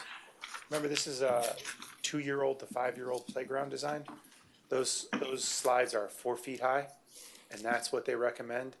Also, he made the comment that yes, as adults, when you see a 2 to 5-year-old playground, it's not nearly as exciting because it's very. But what do we have out there right now? I was gonna ask that question too. Yeah, it's at. I looked up the consumer protection. It's at the height limit for 2 to 5. What we have Maybe now. exceeding. Yes. Which is great. I feel like it has a bigger range of age group, what we have now than what we're showing here. This almost seems a smaller age group. Well, it's got a couple things that we don't have. It obviously has some special needs elements that have now being incorporated into playgrounds that previously weren't as available. But in speaking with, I tried to talk to as many people as possible. When you're talking 2 to 5, which this is, you want low level and you want as much travel space between the items as possible so the kids can all, you know, walk around. Where when you're with an older kids playground, it's a lot of stuff right on top of it because they can navigate quite easily amongst all that stuff. So that was the logic behind it. But to Brett's point, we can always, you know. I mean, even the centerpiece looks like a quarter of the size of the centerpiece today. Yeah, they have like a bridge that kind of wobbles, and the kids all jump on it. I mean, just This- from memory, it was like such a fun thing to go Yeah. to, and it was big. I have to agree. This one's kind of like, Yeah, I guess this begs a bigger question. Who's supervising this? I mean, did you present this to a committee? We had an evaluation committee, like I mentioned, with 2. Okay. So How many people were involved that are outside administration in the decision of this? we had 2 residents, one a landscape 2. architect and architect. Usually, But there's that's, when you think, I mean, it kind of begs the question, why now? I mean, I know for a fact, I took my daughter there and I enjoyed the park just as much as he did. And loved, that whole thing, that spider thing that you crawled up to. That's on the older kid side. Okay, whatever, but I mean, still. So this is the playground has to be divided into 2 Still, areas. but I mean, but you have people that are, you have a lot more people living than just in this village and just 2 people, and obviously they would want to have a decision on this, right? I don't know. You could. Oh, yeah, we held a community meeting. Oh, I missed that, okay. Yeah, there were, sorry. We held a community meeting, but there were, the 2 you were asking what, he was saying they were on the evaluation committee. Those are the ones he was referring to. Okay, that's, okay. Which option is it, the one that you guys are going with? The game time, the first option. Option A, but I'm just looking at the renderings. There's option A. A. Oh, it's A. Okay, I'm looking at. All right. Yeah, make sure we're all. So what we did. A has a little bit more. I was looking at option D, and it's like a little that's the slide, lower. and I was like, what is So this? what we did is we asked them for different playgrounds at different costs. We wanted to see if the increased cost actually provided the cost benefit for the better playground. So we asked that for all the vendors. Okay.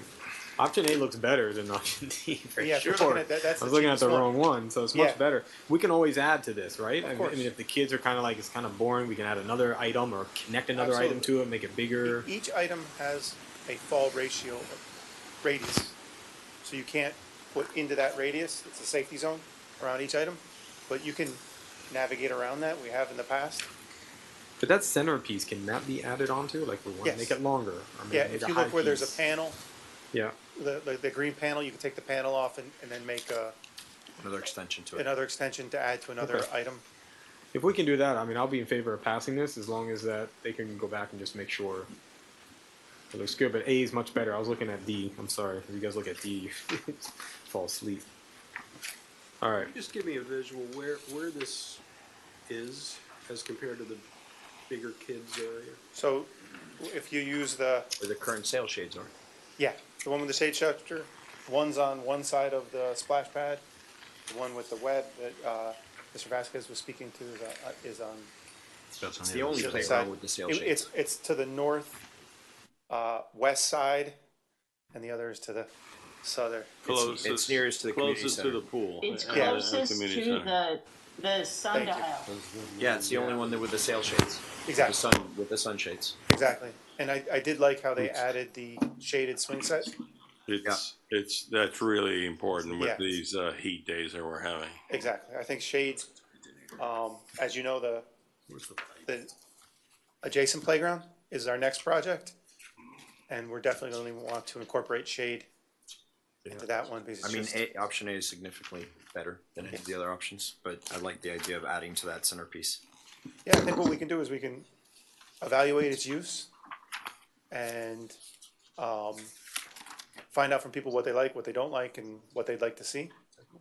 And like I said, during the construction period, I know you were talking about that, they will maintain, it's required that they keep the splash pad open so we can start construction, to your point about the summer months. Yeah. And they're required to have their construction fence not impinge on the use of the splash pad. Speaking of the splash pad, has that been completely resolved yet, or It's back to operational on the demand. water flow? Yeah, on the pump? Yeah, Okay. yeah, we had something broke in the conduit, we had to fix that. Yeah. So it's back to on demand where you can push the button and. Okay, great. All right. Okay, Let's go. yeah, I hope this is really good because I'm there too much, okay? I know you are. I won't be playing there, so. Mr. Mayor, our insurance just does not pay for you to do this. No. It's for everybody else in my family. Nieces and nephews. Yep. All right, any further discussion? Seeing no further discussion, all those in favor say aye. Aye. Opposed? Res- Motion resolution. carries. The next item is a resolution of the Village Council of the Village of Key Biscayne, Florida, authorizing the village manager to issue a work order to Moffett and Nickel, Inc. for biological monitoring and reporting services relating to the 2024 beach renourishment project in an amount not to exceed $60,077 and providing for an effective date. Move. What was that name again? I don't want to Mo- say it. Moffett Moffett and Nichols. Moffett and Nickel. Sorry, who's second? So what is it Councilmember exactly that they do in this biological? It's basically surveying the seagrass area. Ultimately, what they're trying to determine is whether or not the sand has migrated offshore and impacted the seagrass area. I mean, they have to design the beach in a way that whatever sand loss does occur, that it be minimized and that it not push the edge of the seagrass area out. And what if it does? Well, then we end up in a situation where we have to sort of debate whether or not it was a result of the beach nourishment itself or natural sort of back and forth movement of seagrass beds. It becomes a difficult discussion as to Yeah. So this is And a then follow. if they do, I mean, if they do determine that it's a result of the beach renourishment, then they'll want maybe some kind of payment into a mitigation bank or something like that. And is this part of the permit Yeah. requirement? It is Okay. a permit requirement. You have to do 3 years of physical and biological monitoring. Okay. Yeah. That's partly the reason why they don't tend to permit overly large beach renourishments. Our permits are capped at around 31,000. I mean, I don't know what the new permit cap is gonna be. I don't have that final new permit yet, but the old one was at 31,000 cubic yards because the fear is that if you do too large a renourishment, then you will lose sand and it will impact the seagrass beds. Right. No, we spoke about, but we spoke briefly on at the briefing you guys gave me on this. I thought maybe it'd be a good idea, and I mentioned it here publicly because we spoke about it, but it was about seeing if there's an opportunity to look at other ways of minimizing the currents and the erosion, maybe looking at what Miami Beach has done, which is some, put breakers or Yeah, we are beach looking- balls or whatever. We are looking the at study that. that FIT did. We're trying to get the Florida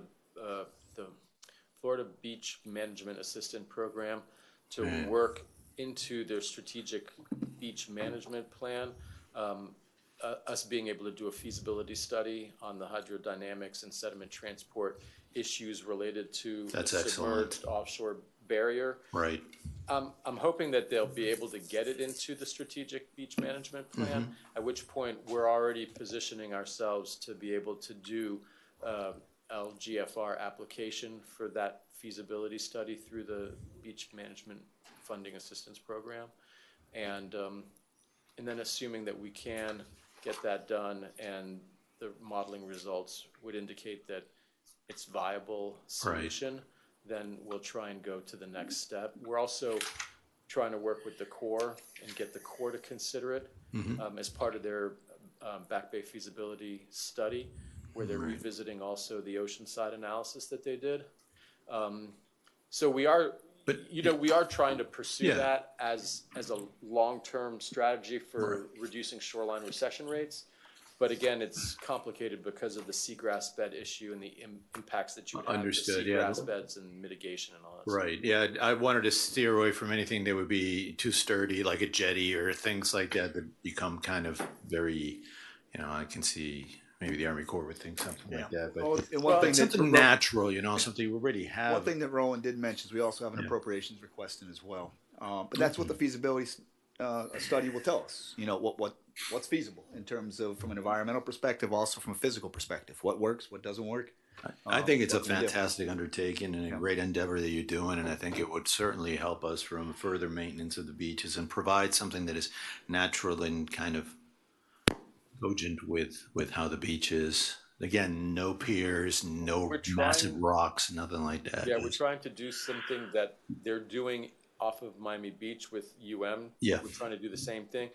The big difference is that up there, they just basically have a sand benthic environment with no seagrass, yes, with no hard bottom. True. So permitting something like that in that type of benthic environment is much, much easier than the situation that we face. Understood. So we're trying though. One other thing that Roland didn't say, because I think it's important because he works very hard on this, is this investment here, obviously from an environmental perspective, is very important. But what it also does, it keeps us in the program. Keeps us in the Beach Management Funding Assistance Program. Okay. Where on a regular basis, they continue to invest into an account for us, and when we need it. Where are we at right now?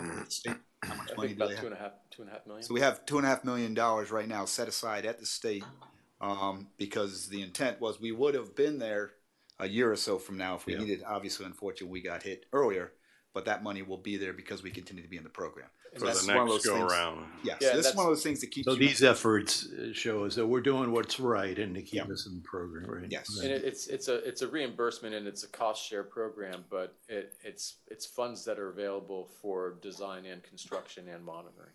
So, great. Yeah. Okay. Thank you. Is there an argument, and maybe this is in the nature of mitigation, to excuse us from having to mitigate, that we had endured a beach erosion condition for so long, the seagrass in this shallow water, with all that sunlight, encroached to a degree that was not historical? They don't really. We've tried that argument. They don't really look at it that way. To them, more seagrass, the better. And whether it encroaches or not, the encroachment itself is not something that they would say, oh, well, it came and it wasn't previously there. And so you don't have to mitigate if you have impacted it and it's pushed back. The way they see it is like, it came, it's there. And if you impact it, then you got to mitigate it. Who is they? Durham. Mainly Durham and the FDEP. And you're saying it was caused by government cut, the erosion that allowed there's that. everything to come in. Yeah, there's that argument, which I think is basically accepted as historical fact. Yeah, I mean, the fact that government cut was created did interrupt sand transport to Virginia Key and to Key Biscayne. That is a fact. Yes. You can see the dimension in South Beach. You can see, yep. Massive. Yeah, I have the shoreline. Contours from like the late 1800s to now. And what's that? Why do we have so much seagrass as opposed to them? I don't want to get on tangents here, but I'm just curious. I mean, I think that it's a less energetic environment than it is up off of Miami Beach. And, you know, up off of Miami Beach, there's a lot of offshore hard bottom. A lot of coral reef pretty close Yeah, to the it's more beach more there. hard bottom, and then it's very energetic along the littoral zone, more so than it Okay. is here. One more thing. This is really, are we paying this full 60,000? No, it's cost shared with the beach management funding assistance So program. what percentage? I think that they cover 45% and we cover 55%. Yeah, so we'll pay 33,000. Okay, 33,000. All right. Any other questions on the item before us? All those in favor say aye. Aye. Any opposed? Okay. 10C. Motion carries. The next item, a capital project authorizing resolution of the Village Council of the Village of Key Biscayne, Florida, approving the purchase of a Chevrolet Tahoe 4x4 diesel vehicle from Maruni USA LLC in an amount not to exceed $65,390, providing for authorization and providing for an effective date. Moved. Second. Thank you. Moved and second. Any questions? Can you walk me through the funding? Good evening, Council, Mr. Mayor. Pretty simply, this is a grant funded through UASI, which is the Urban Area Security Initiative. We usually qualify for that every year. On 2022, we had a little over $44,000. Previously, there was $16,000 remaining from once we purchased the equipment for our ballistic vests and ballistic helmets from the previous year. So we're combining that for $60,000. That's essentially the funding for this equipment, which is the 4x4 diesel Tahoe, which is going to support our fleet. And I called it from a resilient. Remember, we also have the money from Mr. Nichols as well. And Right. in addition, yes, 10,000. Mr. Bristol Sorry. has, there's $12,000 left that we used to purchase the high water vehicle. And that $12,000 will add to the equipment on this if needed. And right now, I just looked before I came down here, and the vehicle, the lesser expensive vehicle is currently available. And so. Okay. All right. And Any other- Councilmember London wanted to speak. Yes, Mr. London. I have nothing to add, thank you. Okay. Can we use this vehicle to get me home if I can't get through Anytime, the sir. floodwaters? You say the word. All right. I'm gonna buy him rain boots. A Big lot one. cheaper. Pretty high range. I think he needs hip waders. Yes, exactly. All those in favor say aye. Aye. Any opposed? Okay. We are going to 11. The village manager. Project updates. So, Mr. Mayor, we all had an opportunity to talk with each one of you in advance on the project updates. If you have any additional comments you want to ask about those, we can have one of the directors come up. But I think we were able to cover those thoroughly, and also with a written update inside the report. Okay. I think everybody wants to hear about this FPL feeder before we go on to the other item.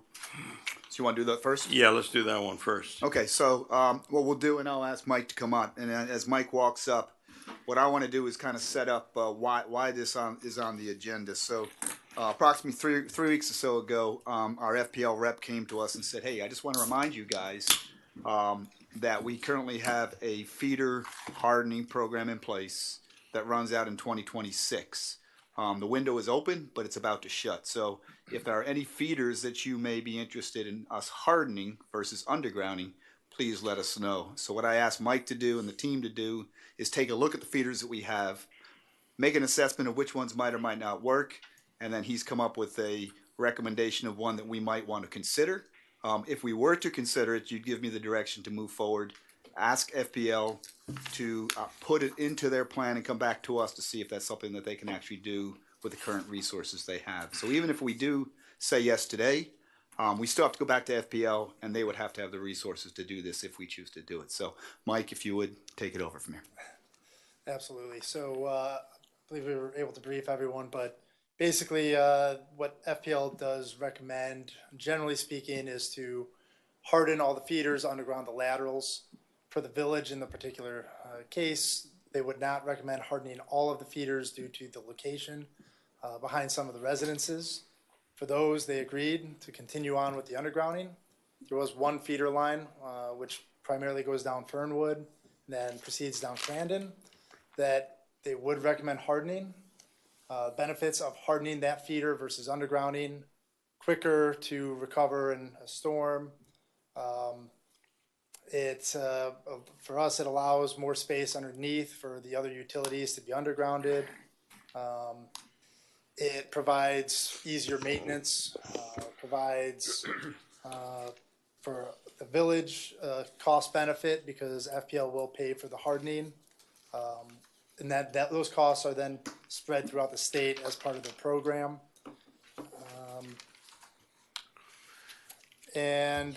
This does serve a lot of the critical infrastructure in the village. So if there is a major storm, they would be able to get at least village community center, a lot of the retail back up and running sooner than if it was undergrounded and out.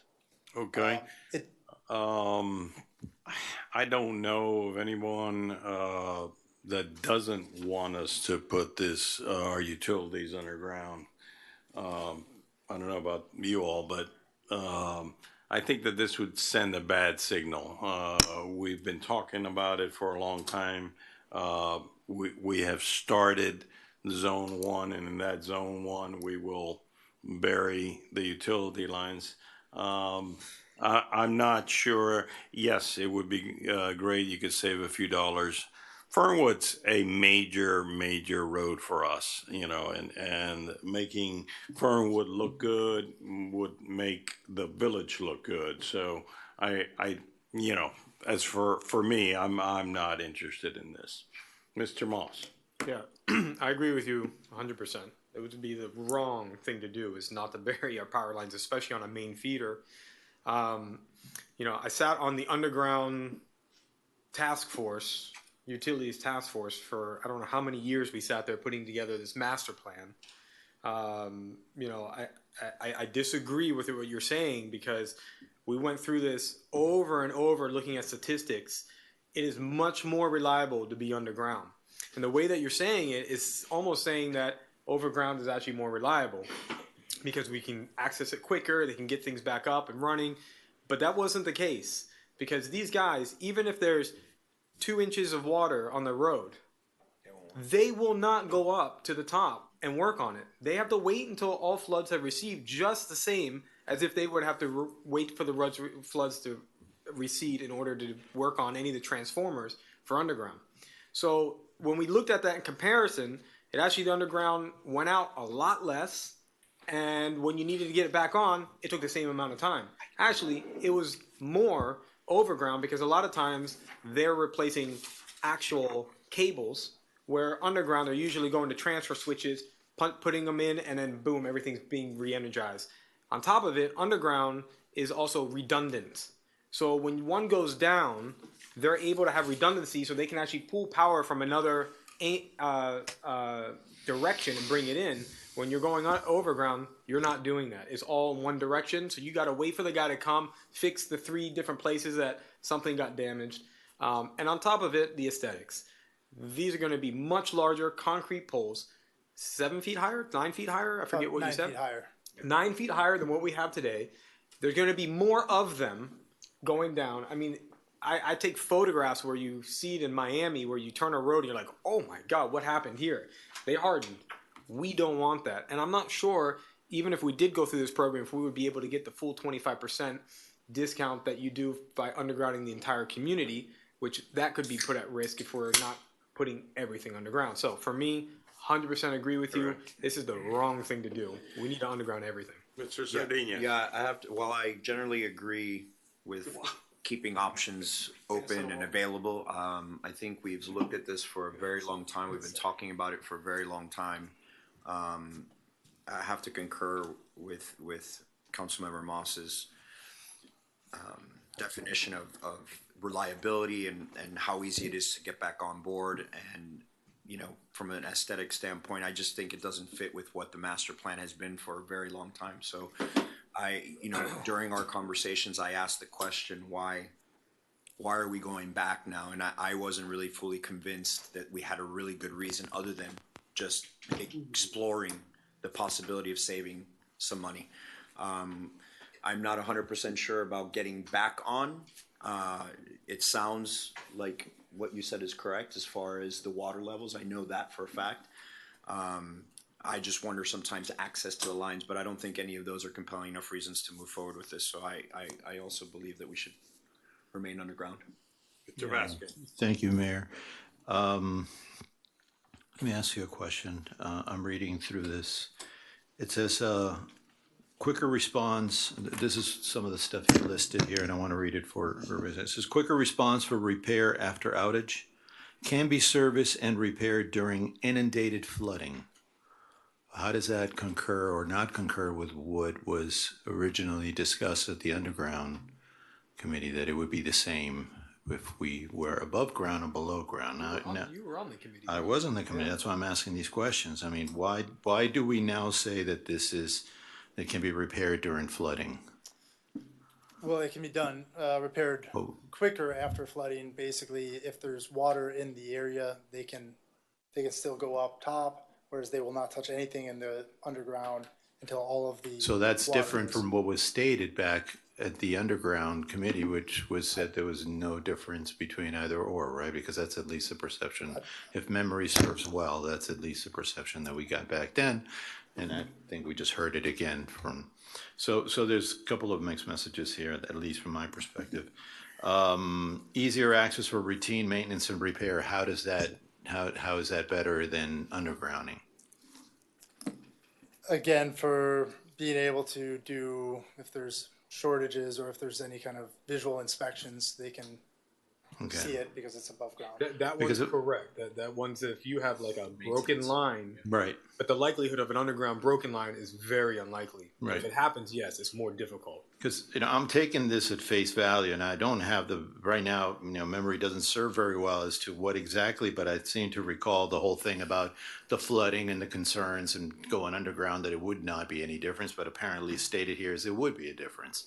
So we need to clarify that, because I think it's sending a mixed message, at least from reading it. But I am on the fence, and I do want to bring this up for everybody's consciousness. I see this as being the backbone behind the businesses. And if this is going, and I'm thinking like an engineer right now from a practical standpoint, if this is going to help our businesses to get back online quicker than it would be undergrounding, I think it's not saying worth considering, but at least, understanding how better it would be, because it's right behind them. And that would be I understand this would be the feed to Publix and, Winn-Dixie, all of the different stores that are there, right? Wouldn't it be that? And we want these businesses to be back online. So I'm wondering, can you elaborate a little more? Because I don't think it's clear. The way this is being presented right now, it says it's better than undergrounding, at least when I read it.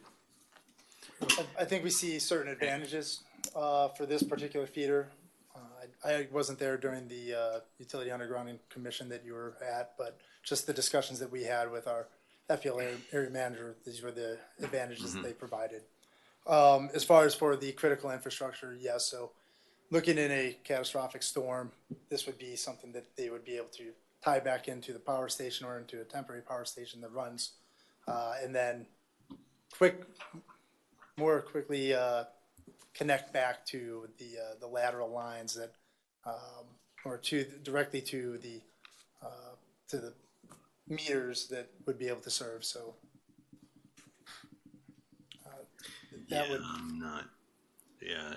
I'm not completely sold, but I do see the benefit if the businesses are going to be the first, the ones that are going to be served first, and if this is going to be more resilient than being underground, which is what I'm reading here apparently, or that's the perception I'm getting, then I would want the businesses and our fire department, everybody, to be back in line as quickly as possible, because that's what we need. But I'm not sure because we spent, how many years have we spent? It was a couple of years. A couple of years With talking FPL, about this everybody stuff, you here. know, and all of a sudden it changes. Do you have a copy of the master plan that we made? I do. Yes, from It Kimley puts Horn me from on 2018. fence. Yes. Yeah. I mean, I think the big thing here is that this is just, hey, this is the last chance to make that decision. Right. I'm 100% know where my decision is going. I don't know if everybody else is, but I'm all for undergrounding because from the 2 years that we went through this, asking question after question, it always came out that the underground is far more superior than any other system that they can put in. Mr. Kaplan.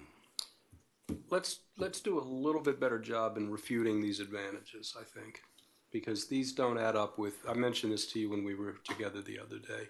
Everything I've heard since 2018 is kind of the opposite, except for two things.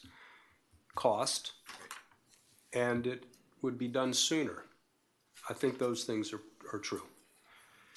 The quicker response for repair, I share your memory, your reactions in response to this.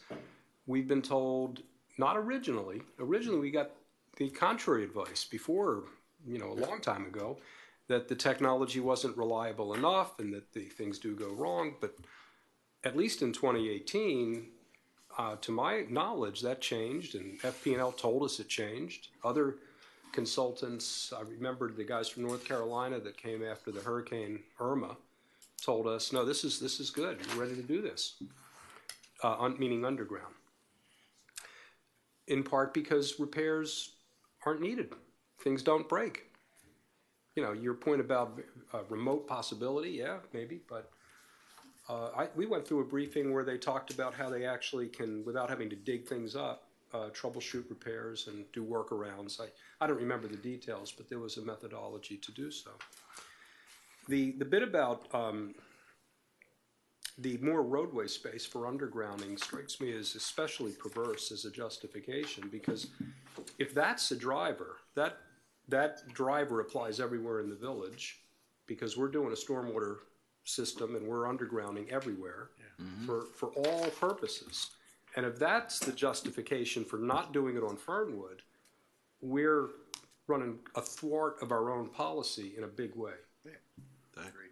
So without saying any more on the subject, I think we've already absorbed the jarring prospect of what this is going to cost. We're struggling with frustration about the timing, but I think that we've made this decision a long time ago. Yeah, Agreed. Anybody else? Yes. I just wanted to chime in. I am in agreement and don't need to reiterate what just about everyone else said. The one thing I do want to add for the benefit of the community in terms of my decision, at least, while it may be slightly more in the scope of the giant project, really only slightly more money to underground this feeder line. The one thing that I feel we haven't discussed yet is when you're talking about space, while this feeder line, I think, Frank, it may be possible that the feeder line takes up more real estate under the roadway than the lateral lines on other streets. I also think it is a street that we have a tremendous amount of demands for the above ground real estate along the street. The sidewalk, the streets, the parking is always extremely crowded. And the idea of putting those gigantic poles closer together than the wooden ones are now. And if anyone has tried to walk on the K8, next to the K8 on Richwood, where a traffic sign juts into the sidewalk and you can't get a stroller around it, just to think of, people pushing strollers or people on bicycles on Fernwood with those giant poles in addition to everything else. That to me is just sort of the straw that broke the camel's back on this decision for me.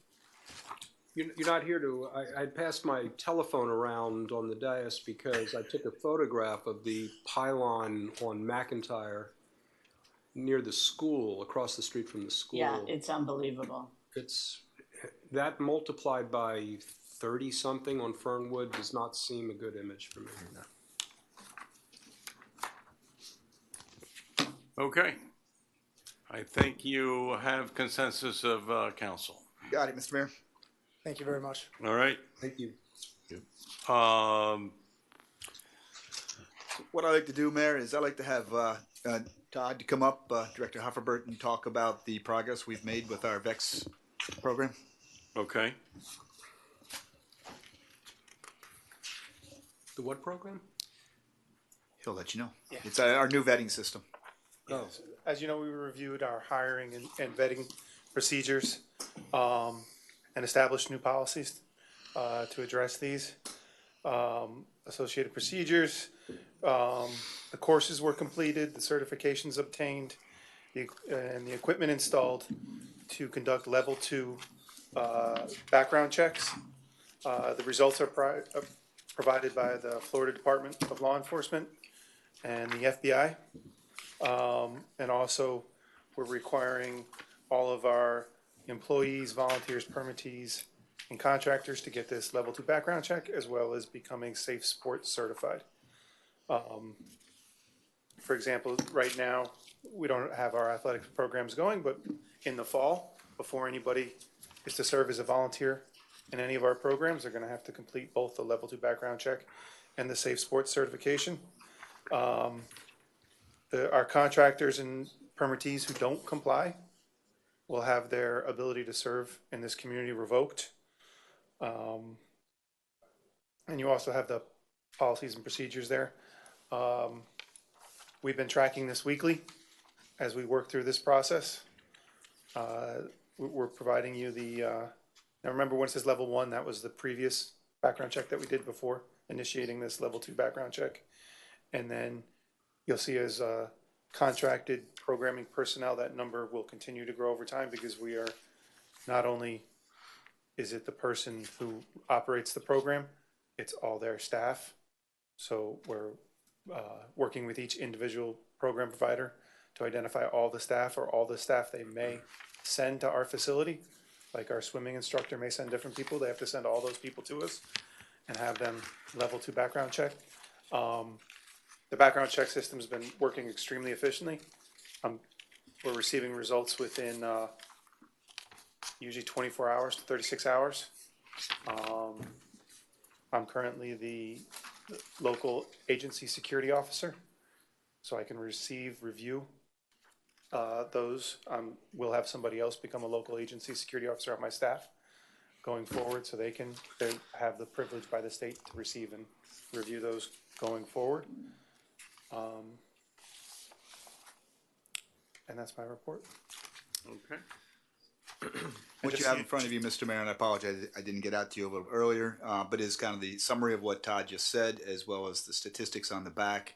And then also behind that is the new policy. It talks you through how we go through this process by process, how we do it for our staff, how we do it for contractors, how we do it for permittees, those who are doing permit work in Village Green or other ones of our parks, and also how we do it for volunteers. I don't think you went into the detail, but we do have 3 categories if they do come back. And if they're in the most extreme category, we have the ability to put together a committee, which consists of 3 people that would allow them to judge, so that it's just not left on one individual to make this decision. So what we've done is given the opportunity to a more thorough review, a more intense review, and if something that comes up that is truly substantiated, we can also use that additional information if it's warranted to make a decision as to whether that person should be working in the village. And it's not one person's decision. It's 3 people's decision. And in fact, it's 3-person decision with a recommendation to me. And the process has worked very well. We've convened this committee when some results were, in this case, they were minor, but we just wanted to review. And it's helpful to talk through what you're seeing on the background check. Obviously, the chief is a local agency security officer as well, so we can disclose this information to him and have a conversation about the individual. Well, I was going to ask you that. So there's an ability to have that conversation with the police chief. Yes. Okay. Yeah, he's a member of the committee. Yes. And how many employees are we touching with this? All of them. All of them. Yes. If Okay. you'll see, right now, as we're going through summer, this number will come down in the fall, but we're hiring summer camp, and so 63 staff members offered jobs, 62 have been level 2 background check. The last one is coming in. When we get the background check, we'll allow them to do their orientation and come to work.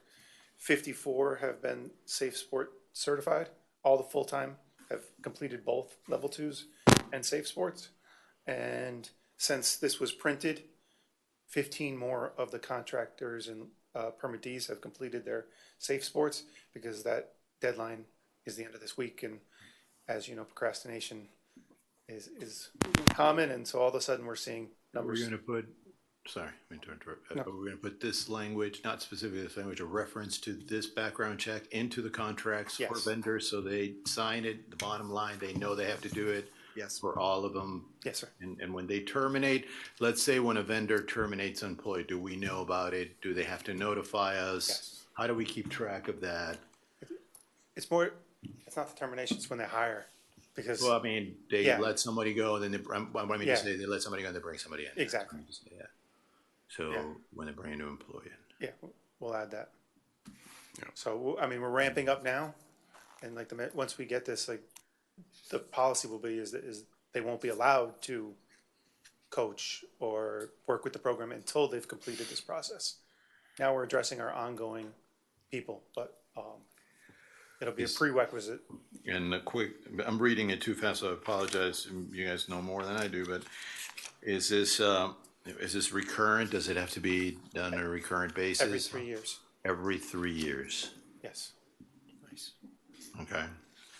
So Safe. I don't know whether that's a good thing or a bad thing. 3 years. You It's think it's been too long, or It feels long. it's the industry standard. It's 3 years. Can we be more stringent than Of course you can. Okay. I'd We're, like to be more we're gonna stringent. spend probably in the area of $20,000 just on the background checks alone. Better than, I mean, I know it's not a cost thing, now let me sleep at but night.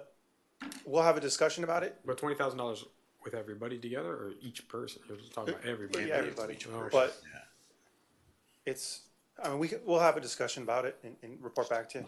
Yeah, I'd like to see us going, I mean, suggestion, I'd like to see us going a little further than the industry standards to keep ourselves, to give the public some peace and I mean, peace of that's- mind, and us knowing that we have the right people here, you know? Okay.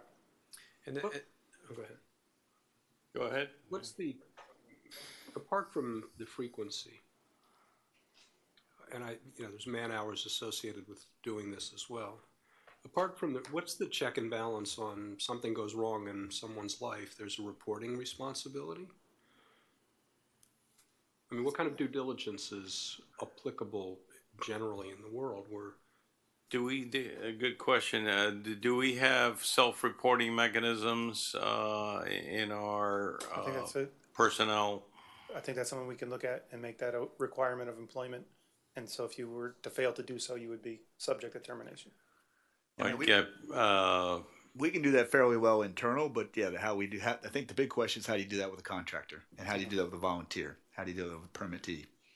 We don't know exactly what's going on in their life and whether they have an incident unless we go back and do them a security check on them. At the very least, it seems to me it's just prudent to have a condition of employment or to serve as a contract service provider. The question then is due diligence. How do you find out? The interim time is what you're talking about. So self-reporting could be a covenant, right? But then they don't abide by it. Right. There are ways to know things. Information does come out, but without the type of assertive periodic verification, you trust and depend on truthfulness. This is what I know from my wife having worked in this HR area at the school board. The self-reporting, I think it might be a good idea to contact somebody in an organization like that, because for example, DUI or something like that, you're supposed to self-report, I believe. But that would be, checking with an organization like that to see, how they work and their procedures. That would be, I think, helpful. And maybe the county, I don't know, that site also, even though it's a lot larger, but, We'll look into it. I know we have, when it's broken down to category 1, 2, and 3, perhaps, and I don't recall which one's more severe, but I think 1 is. Maybe Three is three. the- Okay, three so is the 3 is felony. more severe. So maybe anything that falls under category 2s and 3s, Yes. we can put that into some sort of covenant that they can sign. If this occurs during the time period, I will self-report. And then if they don't, number 1, you can remove them because of what they did. Number 2, you can remove them because they lied. In addition to self-reporting, I'm aware of this in some cases, some contexts. Say an annual certification of compliance. Put somebody to the affirmative responsibility of signing their name on a piece of paper that says, I was compliant, I still am. So, I mean, this is a response to, in January, we gave the direction to the manager because of some of these issues that we've had in the past to come up with some policies so we can strengthen the protection of the people. And this is you're bringing this policy as one of our policies, and I thank you very much. One of the questions I have is this enough? Are there other policies out there that we can bring forward? One of the things that's very interesting that we read about is that people see stuff, but they don't go to the police. Is there another way, an anonymous tip line that can go somewhere else that we could, hey, somebody just saw something.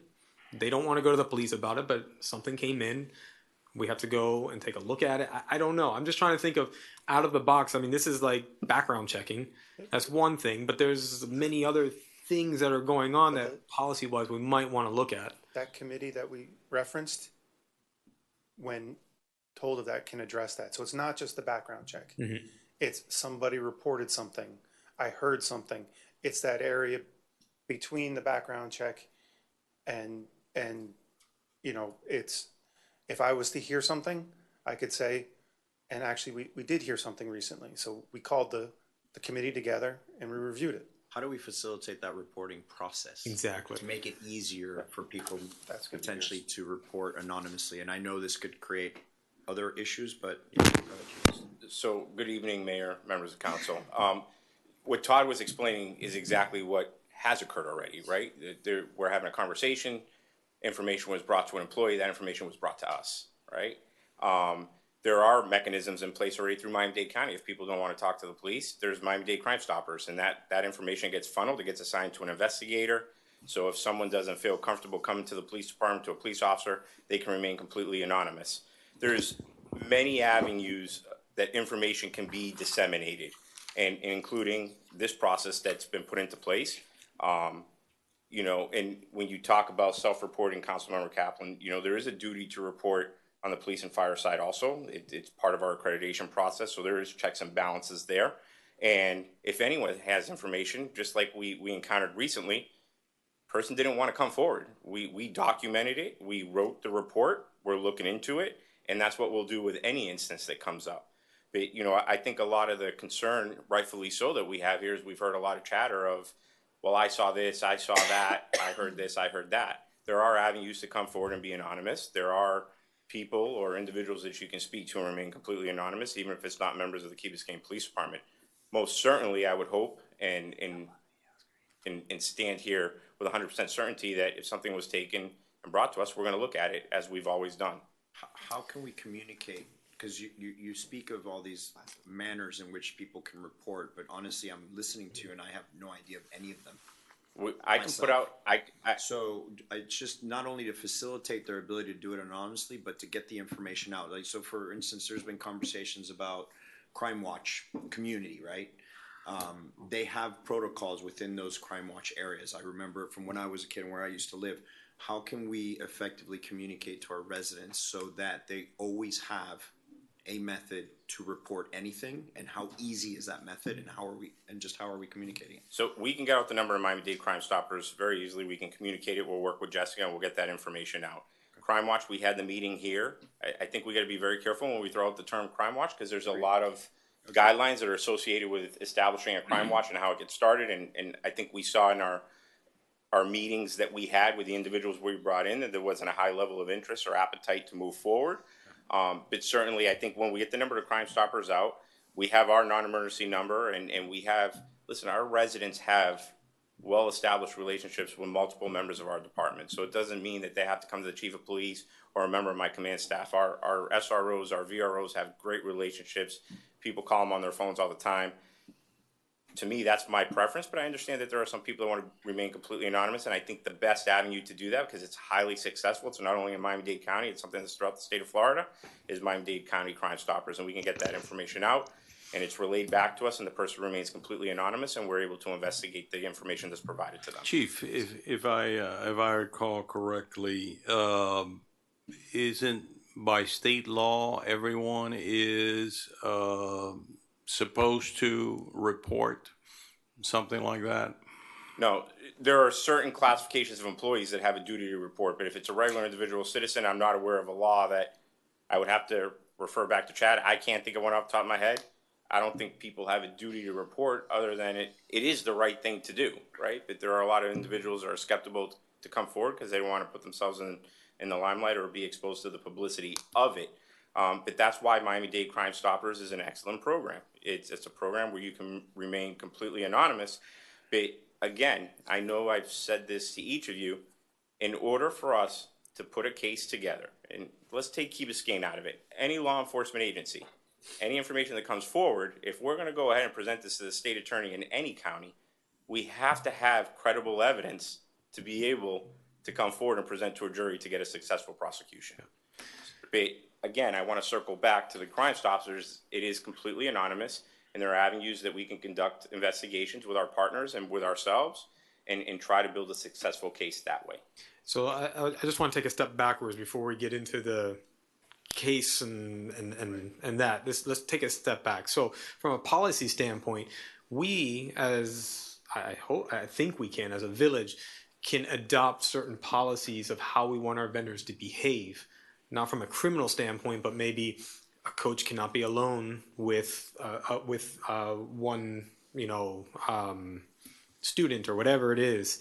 That can't, if that happens, you could be revoked because that's one of our rules. It may not be against the law, but it could be one of our policies, and there can be a place where somebody can anonymously have seen that happen, and they can put that in that has nothing to do with crime, but has to do with our policy. And Todd or whoever can go and investigate what's going on. But isn't that part of Safe Sports? I don't know. That was going to be one of my questions, but that's just a certification. But that doesn't mean are they breaking our policy? You have to take a training, don't you? Yeah. You take a training, but if they don't follow it, is there something in our code that says, hey, if you're not following this, then this is what's going to happen to you? Meaning maybe it's a warning the first time, the second time, you're suspended, the third time, you're revoked. I don't know what it is, but I think we can accomplish what you're requesting of us. And yes, that's part of the course. It talks about also every type of incident and where it should be reported to, what should be a supervisor, what should be directed to the police. It goes through that whole process. It's very informative, and that's why we're very supportive about getting everybody through that course. And when they take that course, is it an online course? But it's online, but it's the way it's done, the format that it's done in sections. You can't fast forward. You can't skip. If you do anything, it starts you back at the beginning. At the end of each section, you pre-quiz and then you post-quiz for each section. It's one of the best formats that I've seen that you really have to take this course. You can't skip on it. And if you don't pass the post-quiz, then you're back at the beginning again. So anybody who's trying to get through this, it's about a 2 to 2.5 hour. Do they give you the same questions if you fail? No. So I think you quickly learn. They might give you the same questions. I'm not sure until you get it right. But you're going to end up watching another 20-minute section again. So I mean, it's a joke because online classes, what happens is someone will put their headphones in, they'll go to the end, they'll take the test, they'll see which ones the answers are. You can't. They'll redo it. What? You can't go to the end. No. You put your headphones in and let the thing run until you're doing something else, and it's time to take the test. Oh, I failed it. Go run it again, do something else, go in, and they remember what their questions are. They pass. It can't get hard though. But to answer You'll be certified. To answer your concern, Councilmember Moss, we've gone above also because Maria Doogie, who is a woman who's very involved in child safety training and training of children, and she came here and presented topics. We sent 2 of our officers who became certified trainers in that content, and we recently held a class with all of Todd's employees. We brought fire department employees, we brought BZP employees and public works employees, and we trained them on that curriculum. And part of that curriculum was, if you see something, you say something, this is the duty to report, this is things to look for. All the things that were captured from that 2-day training that our officers attended and are now certified trainers, that was just one session. We're going to continue doing it till we get all of the employees in the village. So there are additional safeguards that are being put into place to ensure that we're getting as much information out there as possible. Look, nothing's 100%, but I really believe that the mechanisms that we've heard our community, that we've heard our constituents, we understand their concerns, and rightfully so, and we've gone out to go ahead and get the training that was asked for and that was presented to us at a community meeting, and we got officers certified, and now we're sharing that wisdom with our employees, and so that we can look out for the signs. Nothing's 100%, but I believe we are much better positioned today. Yeah, and my worry is not our employees. My worry is the vendors. Right. The people who come here, they're going to have a class or whatever, and they're going to start working here and there. They need to know these are our rules. Now, they may go take an internet class, get through it, barely pay attention, pass it. These are not that hard. They still don't understand that, hey, you're not supposed to be doing this. You're not supposed to be doing that. We need to make sure that, hey, if you do this, these are your repercussions. You might not even see a police officer, but you're going to lose your ability to do business here and go somewhere else if we see you doing this. And they need to know that very, very clearly, because that's the first step before it even gets to, hopefully never gets to the police at that point. So I just want to make sure what we're looking at is background checks. I think we maybe need to be a little bit more proactive on the side of, hey, we need to make sure our policies for our vendors are very, very clear. When you're working especially with children, this is what we expect. This is the level we expect to see. This is what you do and you don't do. And if you do it, these are what your repercussions are with working with us and doing business with us first. And we need to confirm that it extends further than just the site manager or supervisor. Because just anecdotally, I happen to know a resident called me because one of the landscaping vendor people spoke inappropriately to a woman passing by. Just giving her some kind of, whistle or hoot or something like that. The one that we hire, like our company? Yeah. Okay. And so the idea is to make sure not only that the site supervisors are getting this training or under this understanding, but it's passing down to the people that are actually working. Yeah. And I don't know, I'm not sure what the mechanism is to ensure that that happens as well, because I'm sure they have high turn rates of different people working, et cetera, but we need to get that. Okay. So I think this is a great first step. I just think that we might need to think a little bit more of other things just to make sure that we cover. I think we got to protect as maximum that we possibly can wherever we can, and make sure there's not any loopholes and works. No, agreed. So this is all about, in addition to onboarding due diligence, rules of engagement, basically. Yeah. Agreed. Mr. Mayor, the Vice Mayor wanted to speak as well. Yes, ma'am. Thank you, Jocelyn. I was planning on bringing up the additional training that the police chief just mentioned, and I want to address Councilmember Vasquez's concerns about the time duration between background checks. I think for us, our money would be best spent on continuous trainings at the level of which, in addition to Safe Sport, but the level of which the chief was just talking about. I had the opportunity to see a portion of the presentation from the woman who came and did the training with that we sent our 2 officers to, and it was outstanding. And I think that when it comes to this type of horrific crime that we're talking about, very often perpetrators will pass through background checks or, not self-report something.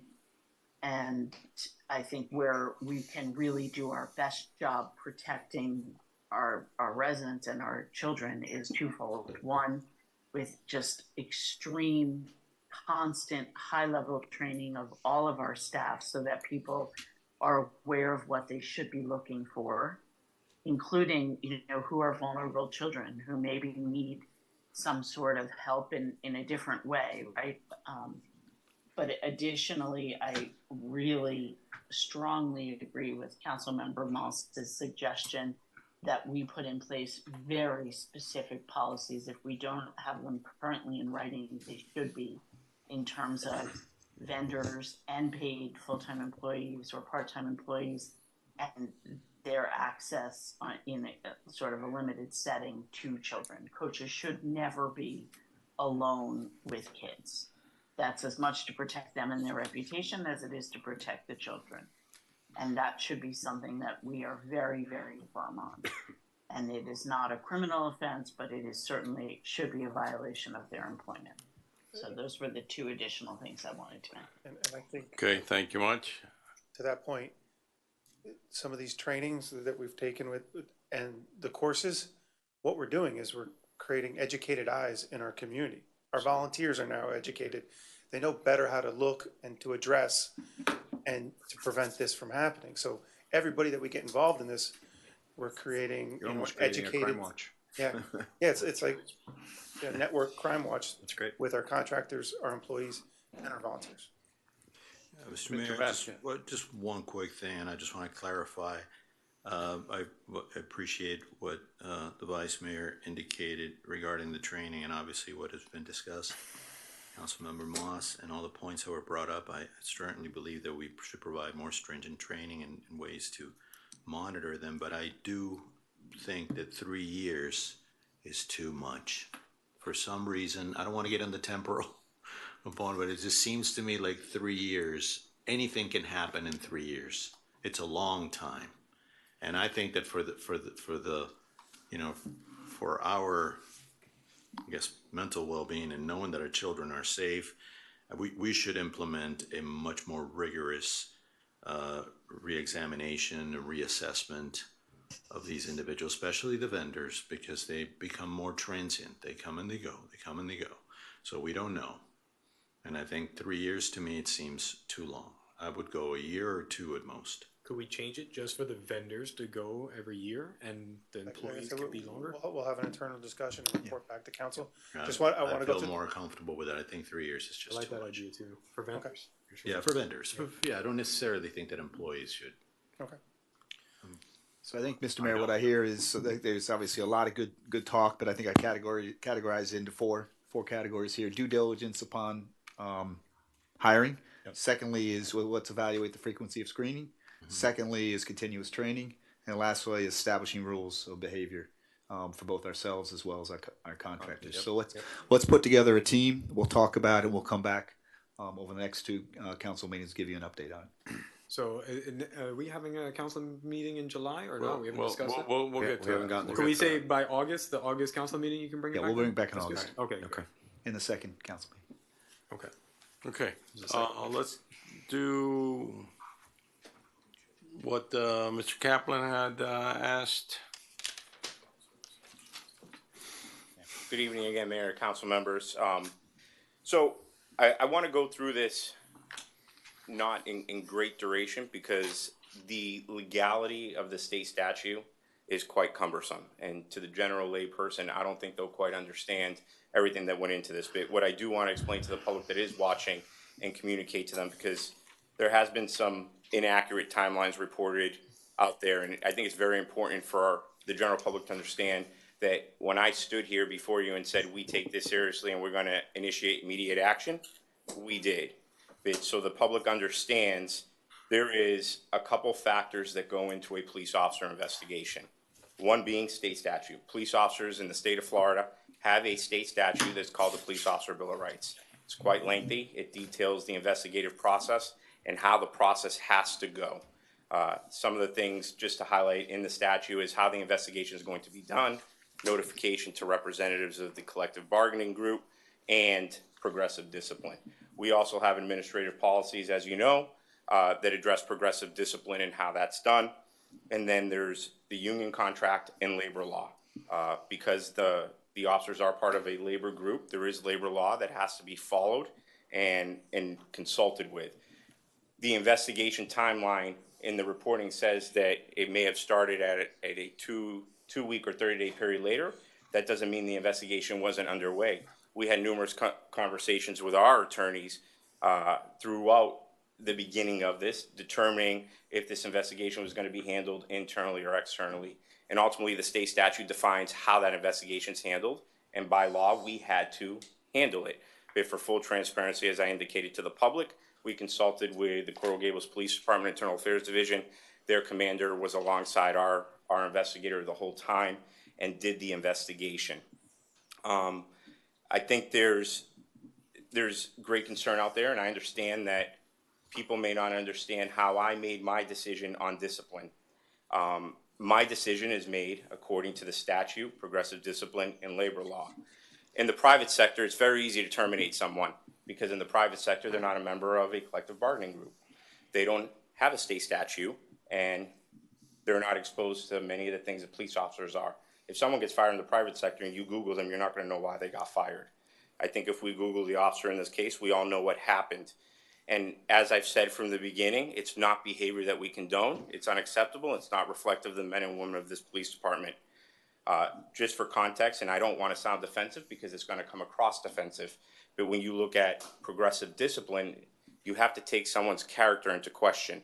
The individual that was part of this administrative review has been a police officer in Miami-Dade County for 28 and a half years. 20 years at another city, 8 and a half here.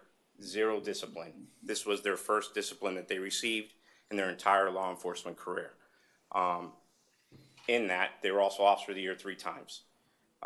Prior to serving as a police officer, they were honorably discharged from the United States Army, where they served 8 years honorably. So when you look at progressive discipline, those are things that you have to take into account. You could certainly go more aggressive. You could certainly do termination. You could do a week off. You do that, we're subjecting the village to an arbitration, which most certainly we're going to lose because the officer has zero discipline. I understand the concern in our community. I think one of the key factors to take away from here is the purpose of discipline is the correct behavior. Not only was this officer immediately self-reported the incident to us when the discipline was presented to them, they waived their rights that they had under their collective bargaining agreement and immediately served their suspension, and understands the need to accept their punishment. They understand the gravity of what had happened, remorseful, and wants to move on, continue serving the citizens of this great village as they have since they started here. I know I said a lot in a short amount of time. I think one of the most important factors to reiterate to our public also is because not only do we look at what the purpose of discipline is, but what have we done as a police department to ensure that this doesn't happen again? Our policies have been amended because of this. We've changed our policy to ensure that cell phones are not used as a recording device, and we've detailed in policy what is the authorized recording device. And lastly, as has been reported in many media outlets, including commentary from the state attorney's office, despite the negativity and the choice of words by our officer, which was certainly not acceptable, it is not going to have an impact on the criminal prosecution of this case. It's been widely reported, and all those were factors that went into my decision on why I issued the discipline that I did. At this time, I'll take any questions if there are any.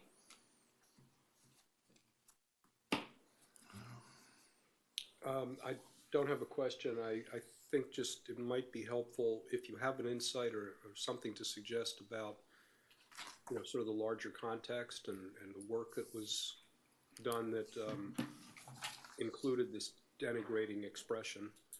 That might be helpful to know.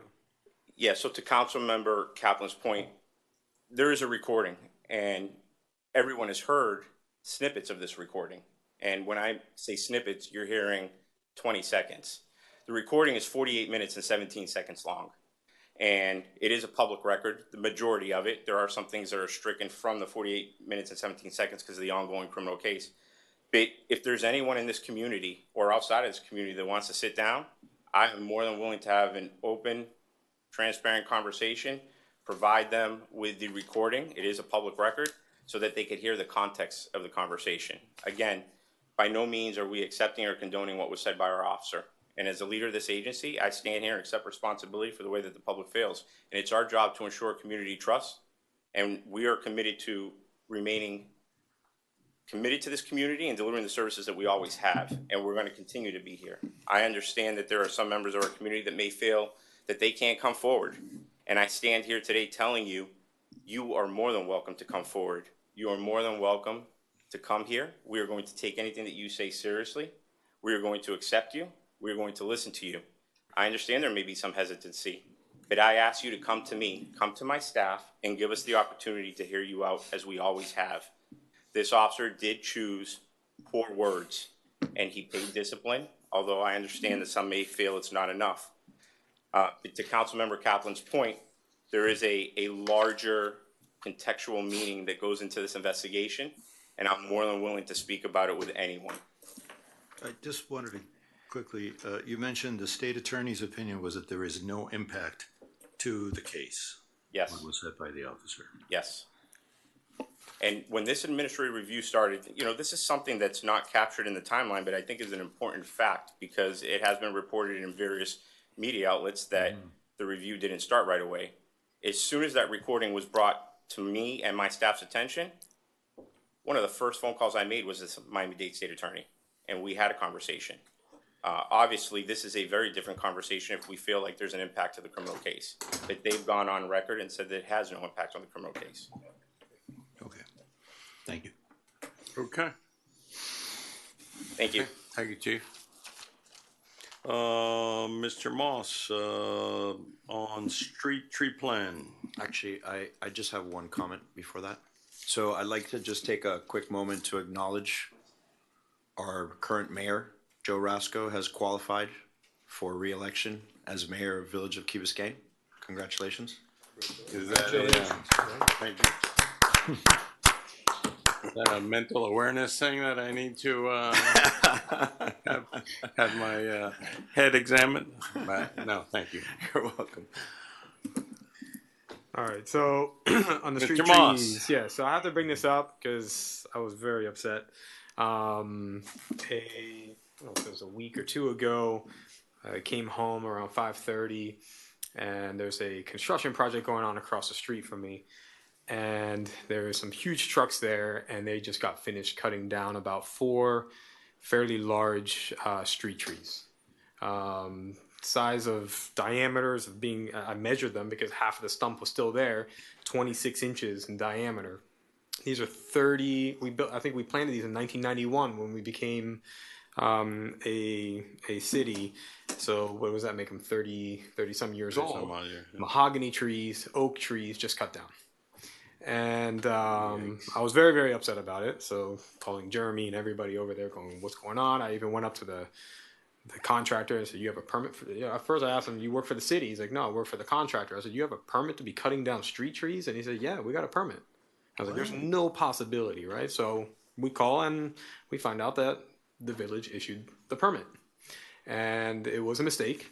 I've already talked to Jeremy about it many times. But it started thinking of what was the process, what happened here, right? So I started looking into the drawings. It is very, very strange inside the drawings because they had an arborist out there looking at these trees, and almost every single tree was decaying and had in poor condition, which they all were green and beautiful. And yes, some of them had some damage from old storms from 2017. But if those were all decaying and falling apart, I would assume that 90% of all of our street trees are in that condition. On top of it, even one of the trees, the arborist wrote in there that it was in mediocre condition. It just needed some pruning. Well, on the landscape drawings, it said poor condition to be removed. It was removed. So it even went against the arborist report. Luckily, when we got the people, the city out there, they came to, right away the next morning, they shut down any more right-of-way trees. We saved one large oak tree with a 33-inch diameter, luckily. But there was even another tree that was to remain, was cut down. So we lost some really beautiful trees in an area that has an extremely beautiful canopy over the street. One of the few areas in Key Biscayne that actually has a full canopy, now has a giant hole missing. I don't know why somebody would do that.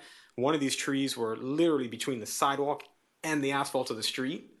And when I went to go look at the permit that was submitted by the contractor and the owner, it said the reason why you're removing this, it said it said that it was reason for work interferes with new construction. Cannot understand how any of these trees were interfering with new construction. So a huge mistake all around with everything. And it's really unfortunate because it's very, very difficult to ever replace those. Yeah. That being said, I started thinking, how can we better protect this? Because one little mistake caused, and it could have been a bigger mistake, right? And it caused so much damage. Is there a policy change that we might want to look at to make it even more difficult for even our reviewers to even say yes or no on these? That, would something have to go through council? I mean, it would have to be an extreme severity for a tree to be removed from our streets. In no circumstance should a private contractor, landscape architect, or even arborist be looking at our trees. That's something that only we should be looking at. These are our trees, not theirs. They deal with everything on their property. So one of it is, how can we make sure and ensure we have extra protection so this never happens again? Second, if our trees are in bad condition, which we should verify in different places with our arborists, why, if these were in so bad condition, why are they not being maintained correctly so that they're not in these conditions? What can we do with our existing trees to ensure that they're healthy and they don't have this kind of same fate where people might need to cut them down for any reason if they really are bad? The other one is, and I've already talked to Jeremy and the manager about this, is that I want those trees replaced. And right now on their permit, they're replacing with 4-inch diameter trees. And I said, absolutely not. We're going as big as we can get. The unfortunate part is you can go large. I talked to my landscape architect. He said, we just planted some that were 18 inches live oaks, and they were able to truck those in, put them in, but they're very expensive. So there's a size that I think we need to determine, and I think they all need to go back. They need to go back in the same place. They need to be back in there. We need to pick a size based on money. Because an 18-inch live oak could be $100,000 each. That might be too much, but we need to find something that's reasonable, that can be, sufficient. It will never be what it was, but to get back to where we are as soon as possible. And then the other thing is that driving around Key Biscayne, and I've always thought this while I was on council, and maybe this kind of triggered a little bit more, is that I feel that we need more canopy trees throughout Key Biscayne. You live on Heather. Yes. And we have these little crepe myrtles that are, I don't know what those things do, but they look like little lollipops, and they're not really creating any shade. But you go to Coral Gables and you see these canopy trees where the trees are connecting over the streets, and they're beautiful. People walk more because of shade. We really should go back and look at what we have, make sure, if we need to change our street plan to put the right type of trees or change the type of trees so they're much larger. Maybe they're happening more frequent than what we're putting.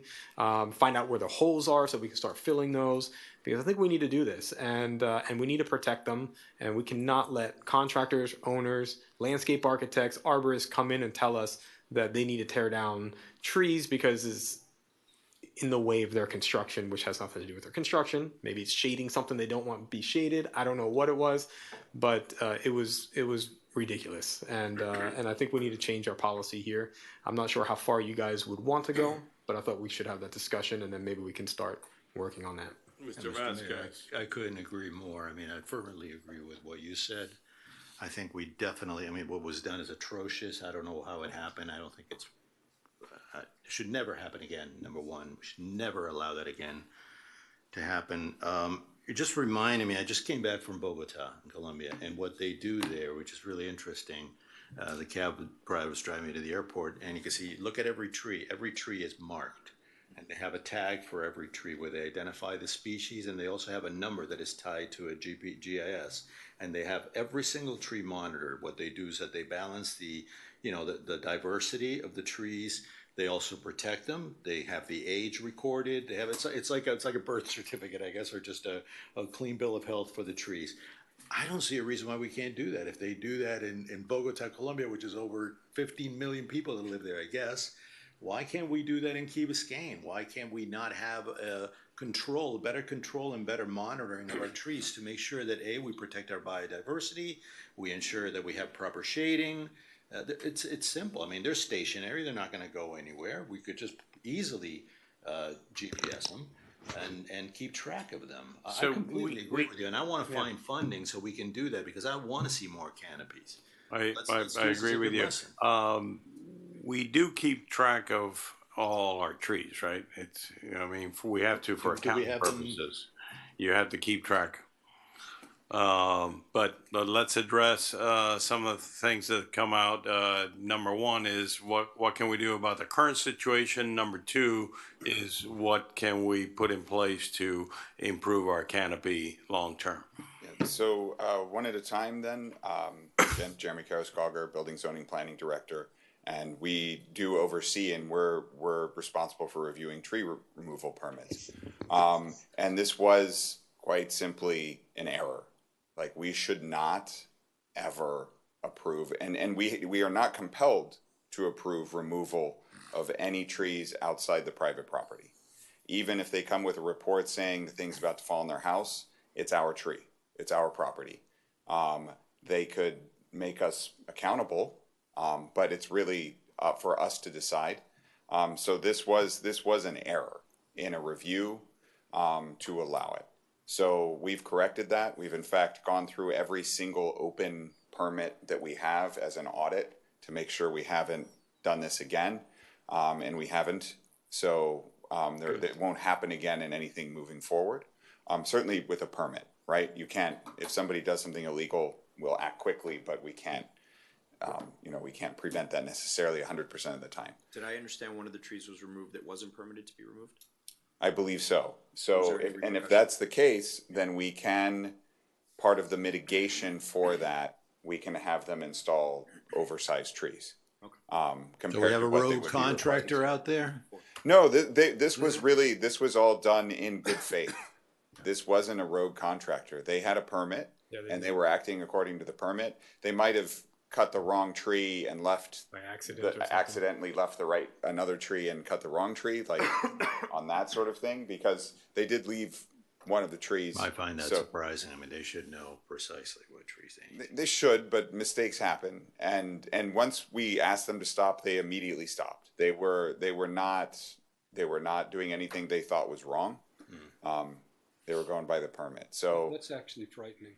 yeah, I mean, I How do you think, score good faith with such horrible judgment? That's where I'm going at. well, but this was the designer had told them to do it. They had a permit to do it, and they proceeded. I'm more aghast than you are, I think. I'm absolutely astonished. So we are going to work for replacement, and we're looking at, for instance, we looked at what was commercially available at a large size for mahoganies, short of doing something really massive, is like 8 to 10 inches size tree, which is a good size tree. Of course, it's not a mature canopy tree, but it is something that you also, if you go too large with a transplant, it actually has less of a chance of succeeding and adapting to the new site. So there's always a balance there, with having something small enough that will grow into the site as opposed to a higher risk of failing. So we're working with the contractor already to get the largest commercially available, and we're going to review that because this was a failure in execution of already existing policies. As far as protecting street trees, I don't think we need a change in policy. This was a training failure. Recently, state law changed and really gave something you saw the results of in this permit.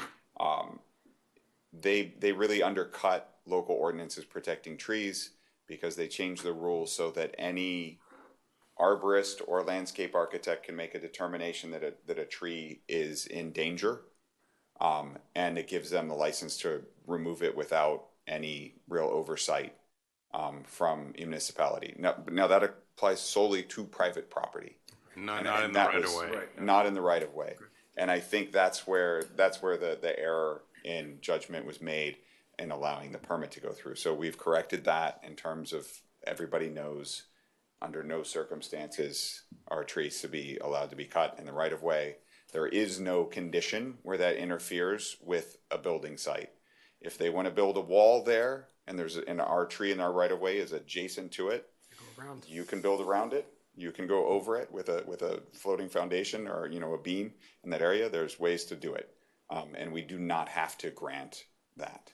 So I think that, I hope, addresses the short term. Can you ensure that you speak to the landscape architect, the arborist, all these people that were involved with it, and make sure that they clearly understand that any future projects, this does not happen? Yes, we will. That people are really upset with this. Because this is a landscape architect that does frequent work in the village, so we will communicate that. Now, moving forward, I do think we have a lot of room for improvement regarding really thinking about it as a conversion of some decorative trees to shade trees. Overall, our canopy is, and the number of trees we have is actually very, very good. However, we have a lot of trees that don't produce a lot of shade, and the fact that we can almost name them though is a really good sign, right? There are certain streets. You mean like a lot of coconut trees that we have? We have a lot of coconut palms. We have, which don't produce great shade. They do in groves, but man, it's got to be a dense grove. So as a street tree, they're not really too beneficial for shade. The crepe myrtles never do well in South Florida. No. Question: can you mix, you know, a lower shade tree with a larger coconut palm? Yes, you can. So you can gradually build up the canopy without having to go in and cut down all the coconuts. Come to my house. I remember I got coconuts and mahogany. Well, we remember a conversation even about Galen Drive, for example. It's all coconuts and it looks great, but it produces zero shade for that entire. Yeah. It's a very unique kind of style. I'm not so much against that street as much, but it's hot. If you can combine the two, could be kind of cool. You could, that was my question. But we know like the mahoganies, the oak trees. I mean, they're beautiful. They get large. They can expand the street and touch the next one. I mean, if those are the trees that work the best here, we should start forgetting about some of these other ones and start just saying, hey, why don't we have all the streets running this way or these, and all the streets running this way or those, and kind of put that together, and how far they should be apart so that they can create really nice canopies. Can that be incorporated in our future streetscaping for all the work that we're about to do? Yeah, so I think there's a couple opportunities. There's the new construction that we're going to be doing, and we probably will be affecting, I don't know, I'd have to talk to AECom about how much work is done in the street versus swale, but certainly that would be the time to come in and make any changes. So we will look at that. Something else we've been doing, I think the first year I was here, we did 60 new trees that were partially funded through the Neat Streets program. This funding round, we're looking at, I think, 140. And in fact, we had to come back and ask for more money to match and cover the match before we get reimbursed to fund that 140. And I do think that is a good approach, is that we can do this through gradual replacement through Neat Streets. So I think I'm trying to think if we have the bandwidth to do this in-house, to come up with a broader master plan. Certainly if we do it more piecemeal and it's like, okay, Heather, we're going to remove the crepe myrtles and we're going to replace something with something that is a better shade tree. That's how we could approach it, grant by grant, working with the county, which is really, by the way, that county money is money from our tree permits and our tree applications. It's our opportunity to get back some of the funding that goes to mitigation costs. So it's a good way to fund a replanting program. Quick question. Go ahead, Mr. Kaplan. Little historical departure in terms of policy. Back at the beginning of time, I think the decision was to let the streets make their decisions street by street. That's correct. And some of the mistakes, if I could put it that way, that we're contending with are the results of those decisions. Or if they didn't make a decision, then a decision was made for them. Well, Palmwood is a good example. the name of the street is Palmwood, we should have palm trees. That was not the best decision, if you think about the way Beechwood looked and Redwood looked. I'm glad we didn't plant redwoods. That'd be awesome. So I think we need to be a little bit more decision-oriented. And what I will say is it is a maybe surprising, maybe not surprising to you, but it is a surprisingly contentious subject because it is an area that people think of as their front yard. And so that's another reason to sort of move street by street. Right. And it's swale. It Well, this is whole the right of way. construction process is going to be able to create an educational process too for our residents to understand that in fact is not. Right. Front yard. Oh yeah, that's. But the gonna be trees part of are, it. I mean, for me, I bought the lot because of the tree canopy there, because it's beautiful. I mean, why would you not want that? It actually increases the value This of is, property, everything. I mean, it's People love to live on a street with lots of trees, but maybe not in front of too close to their driveway where it's getting leaves on their car. Like that's what you contend with. That's We live in nature. yeah. Among the physical improvements that are most impressive over all these years, I think the tree canopy is right at the top of the list. If you look at McIntyre and if you have memory and think about the way Cranwood used to look and what Cranwood looks like now, it's a beautiful transformation. If I'll just give you one perspective. A couple years ago, Coral Gables went through an entire city street planting program, and they went on every street and they gave each homeowner, they did like a survey, and they said your street has been designated to either be for palms or I don't remember what the other tree was. And then whatever the vote was, they came in and they planted the trees on that street, and it was street by street, and that's what they did. They did it throughout the entire city. Well, it sounds like what we did in 1992, which is not what we want to do But again. they gave two options. You know that they gave that was Two options, but they're two options that were that were picked by the for the city. city. Oh, I see. Yeah, the city Not gave just- the residents two options. With technical input. Yeah. One other historical note, we thought it was prudent a number of years ago to have access to our own arborist. I don't think that person was on staff, but that person was on a retained, consulting arrangement. And that lasted, I think, usefully for a long time. I gathered that that's not in place anymore. We have arborists that work with us through Brightview and through our contract with Brightview. And, they're in the field trimming trees, I think, essentially continuously. We have, which is another reason the coconut palms are a problem, by the way. They are extremely maintenance intensive. Yep. Extremely maintenance intensive. We spend as much maintaining coconut palms as we spend maintaining all of the rest of the tree canopy. Because you have to trim the coconuts and the fronds, so they're a problem. But they're is there also an beautiful. appetite to do something like what Coral Gables did in that case? I Go would street by I street? would submit that we can be a bit more surgical. Like they did come in. I'm familiar with the process because I've worked with the landscape architect firm that did it. It was Curtis and Rogers. Okay. Great firm.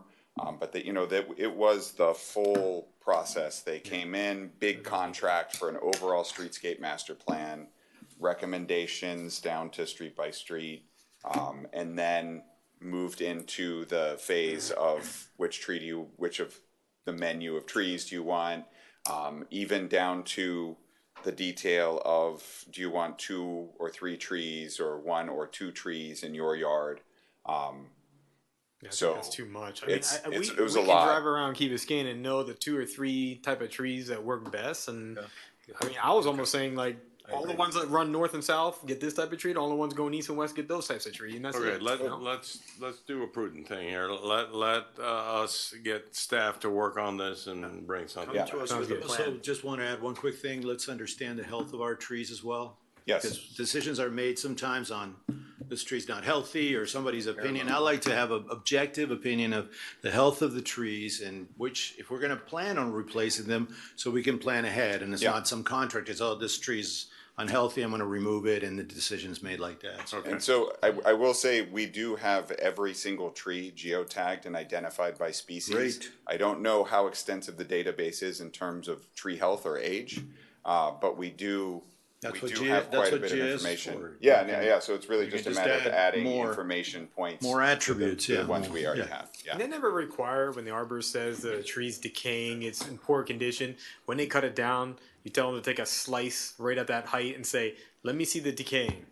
Because I guarantee those trees did not have that stuff. I There's- even saw it. It was solid. I was like, On where is this private decaying? property, we have almost there's no power for us to intervene on private property.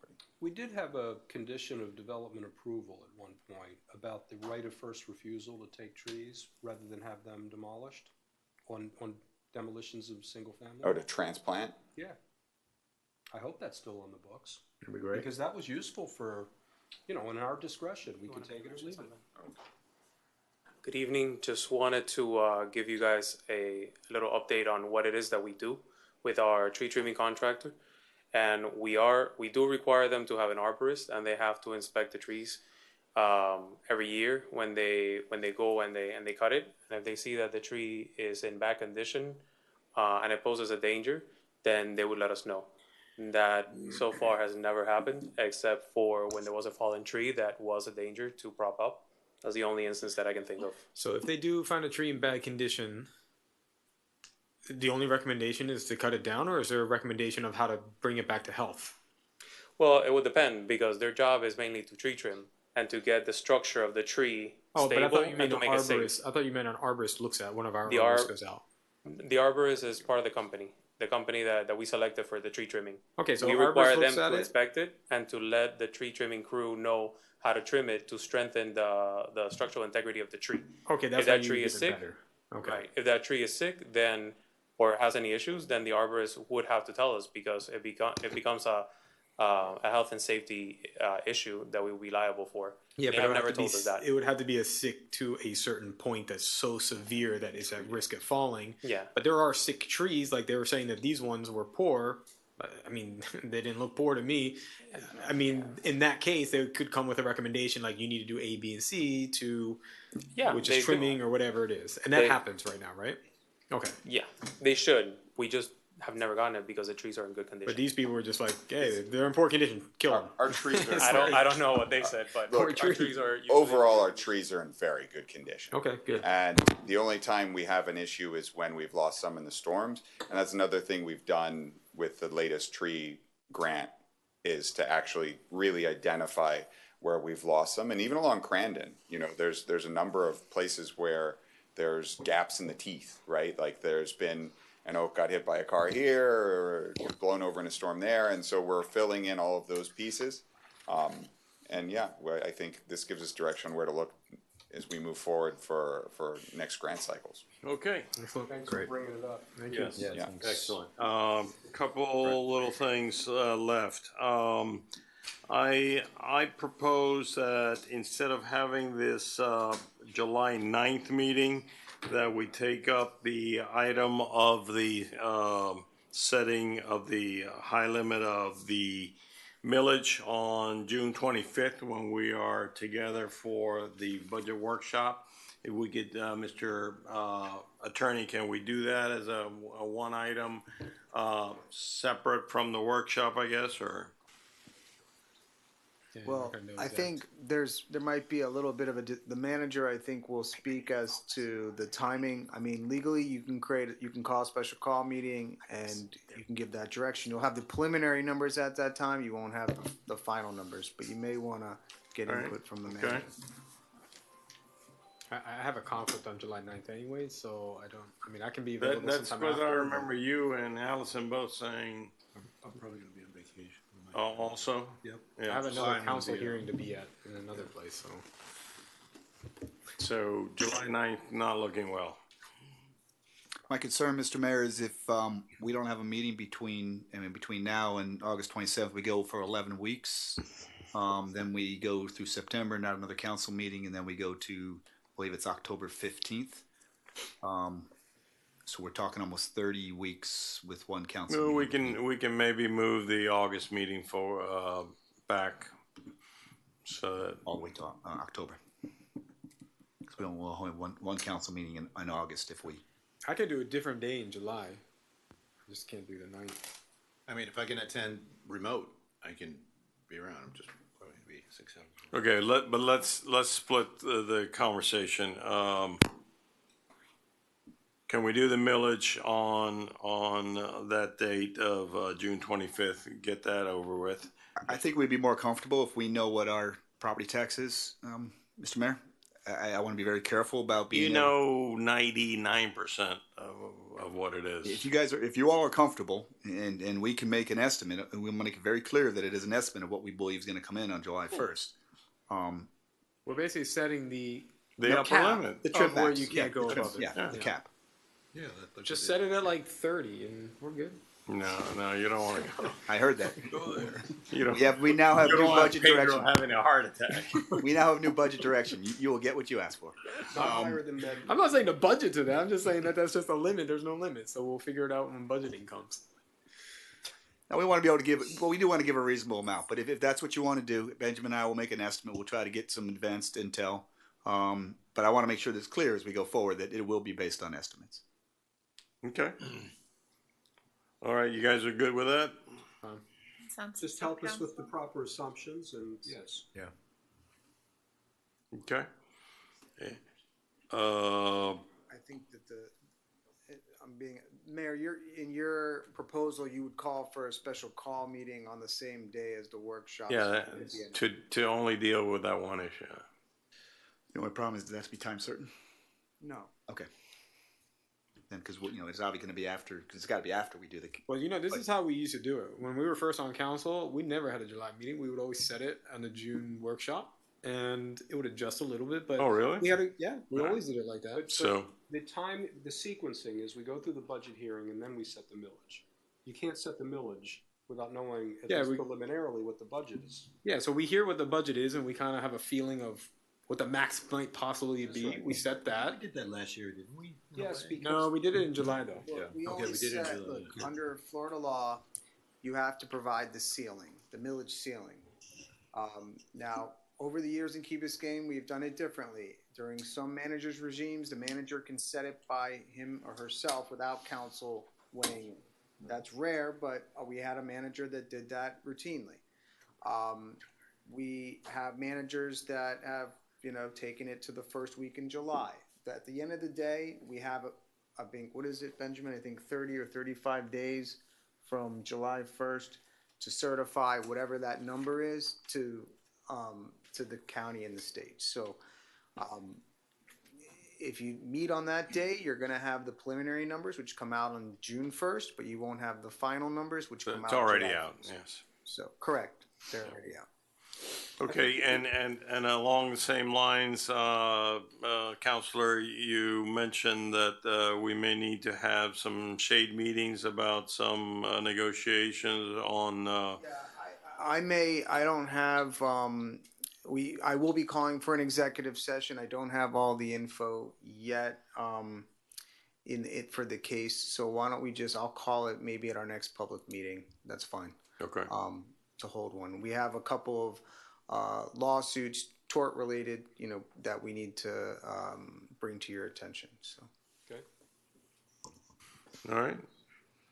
Mr. Manager, anything else? I want to be, have we made a decision on July 9th? Because there's a number of ordinances that we need to move forward. We have one particular construction project that's the Garden District that we need to move forward because it's got a FEMA grant associated with it.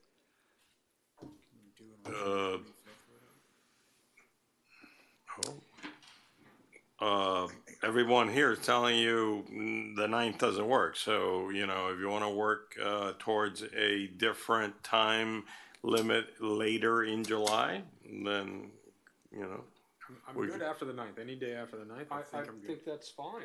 I'll let you know through the clerk what my travel plans look like so that you can work around all of us. But I think a number of the staff scheduled their holidays based on the 9th because that was the one that was on the calendar. So we'll have to take a look at that because that's basically what they did to set up their summer travel. Let me only get with It's them. all, I'm sorry, but it's always been tentative. It says it has said it for a long Oh, time. no, I respect that, Mr. Mayor, but Yeah. my staff looks at it and they're professionals, and so they, they made sure they would be here for July 9th, and they made the decision to go on vacation afterwards, so. Perhaps we can do this on June 25th. I'll have to check to see if that'll be available. Maybe we can also do that on June 25th as well. And we can make that into a combination of a budget workshop and pass some of these things that need to get through.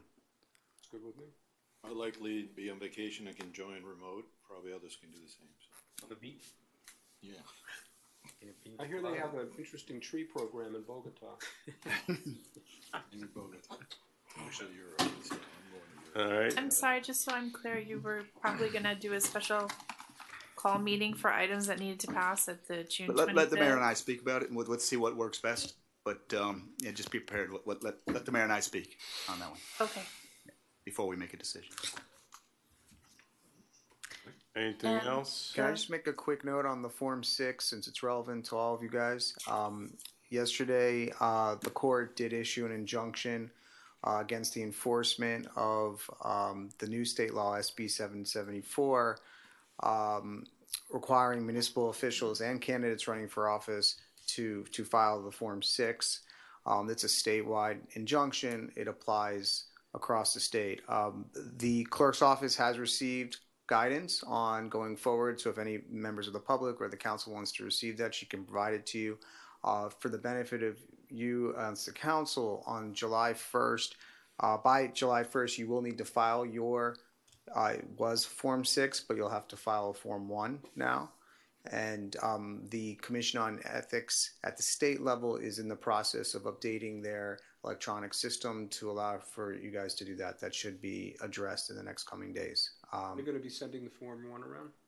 It's now done electronically, so Gotta do it the new electronically. system. So they, from my understanding, and the clerk will have this information, they're currently updating their IT. They've been spending all day trying to do that to arrange so you can go into the system, pull down. It will say that you can file with a Form 1 instead of a Form 6. So It's the Commission on Ethics website? yes, at the state level, yes.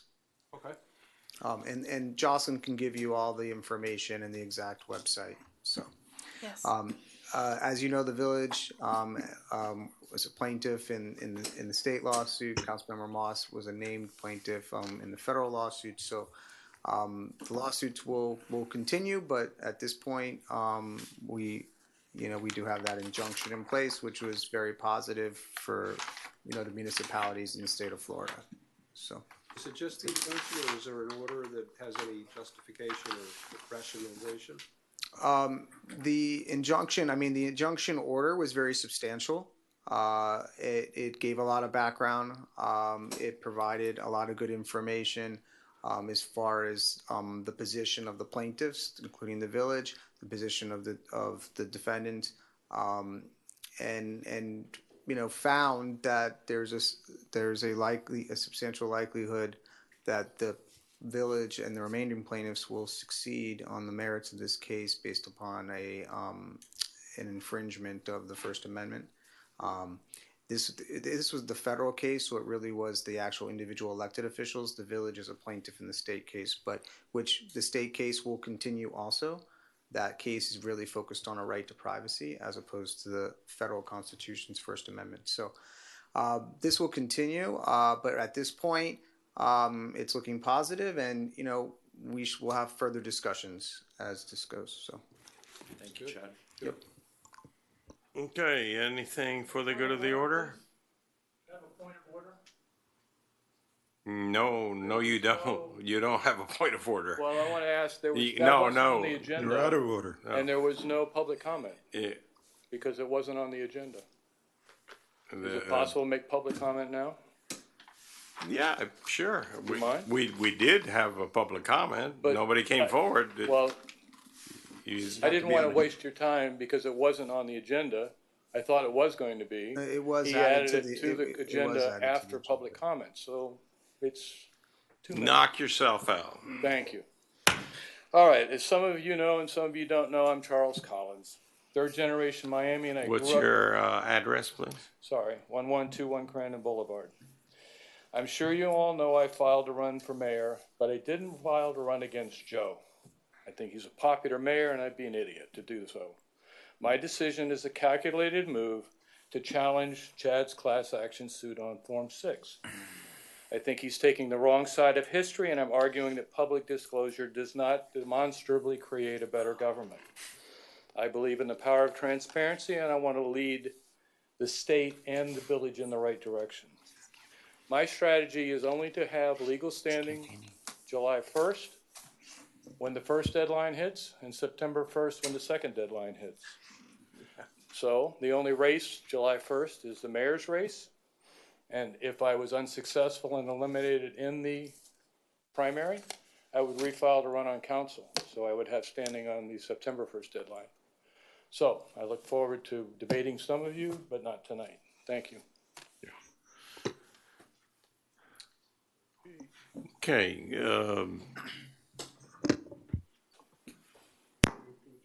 yes, I guess we'll have to figure out rules so that, I guess, we can't be campaigning inside here. Is that correct? We'll lay out our rules going forward. Okay. All right. Very good. Anything for the good of the order? Seeing none, motion to adjourn, is it proper? Move second. Been moved second. All those in favor say aye. Aye. We're adjourned.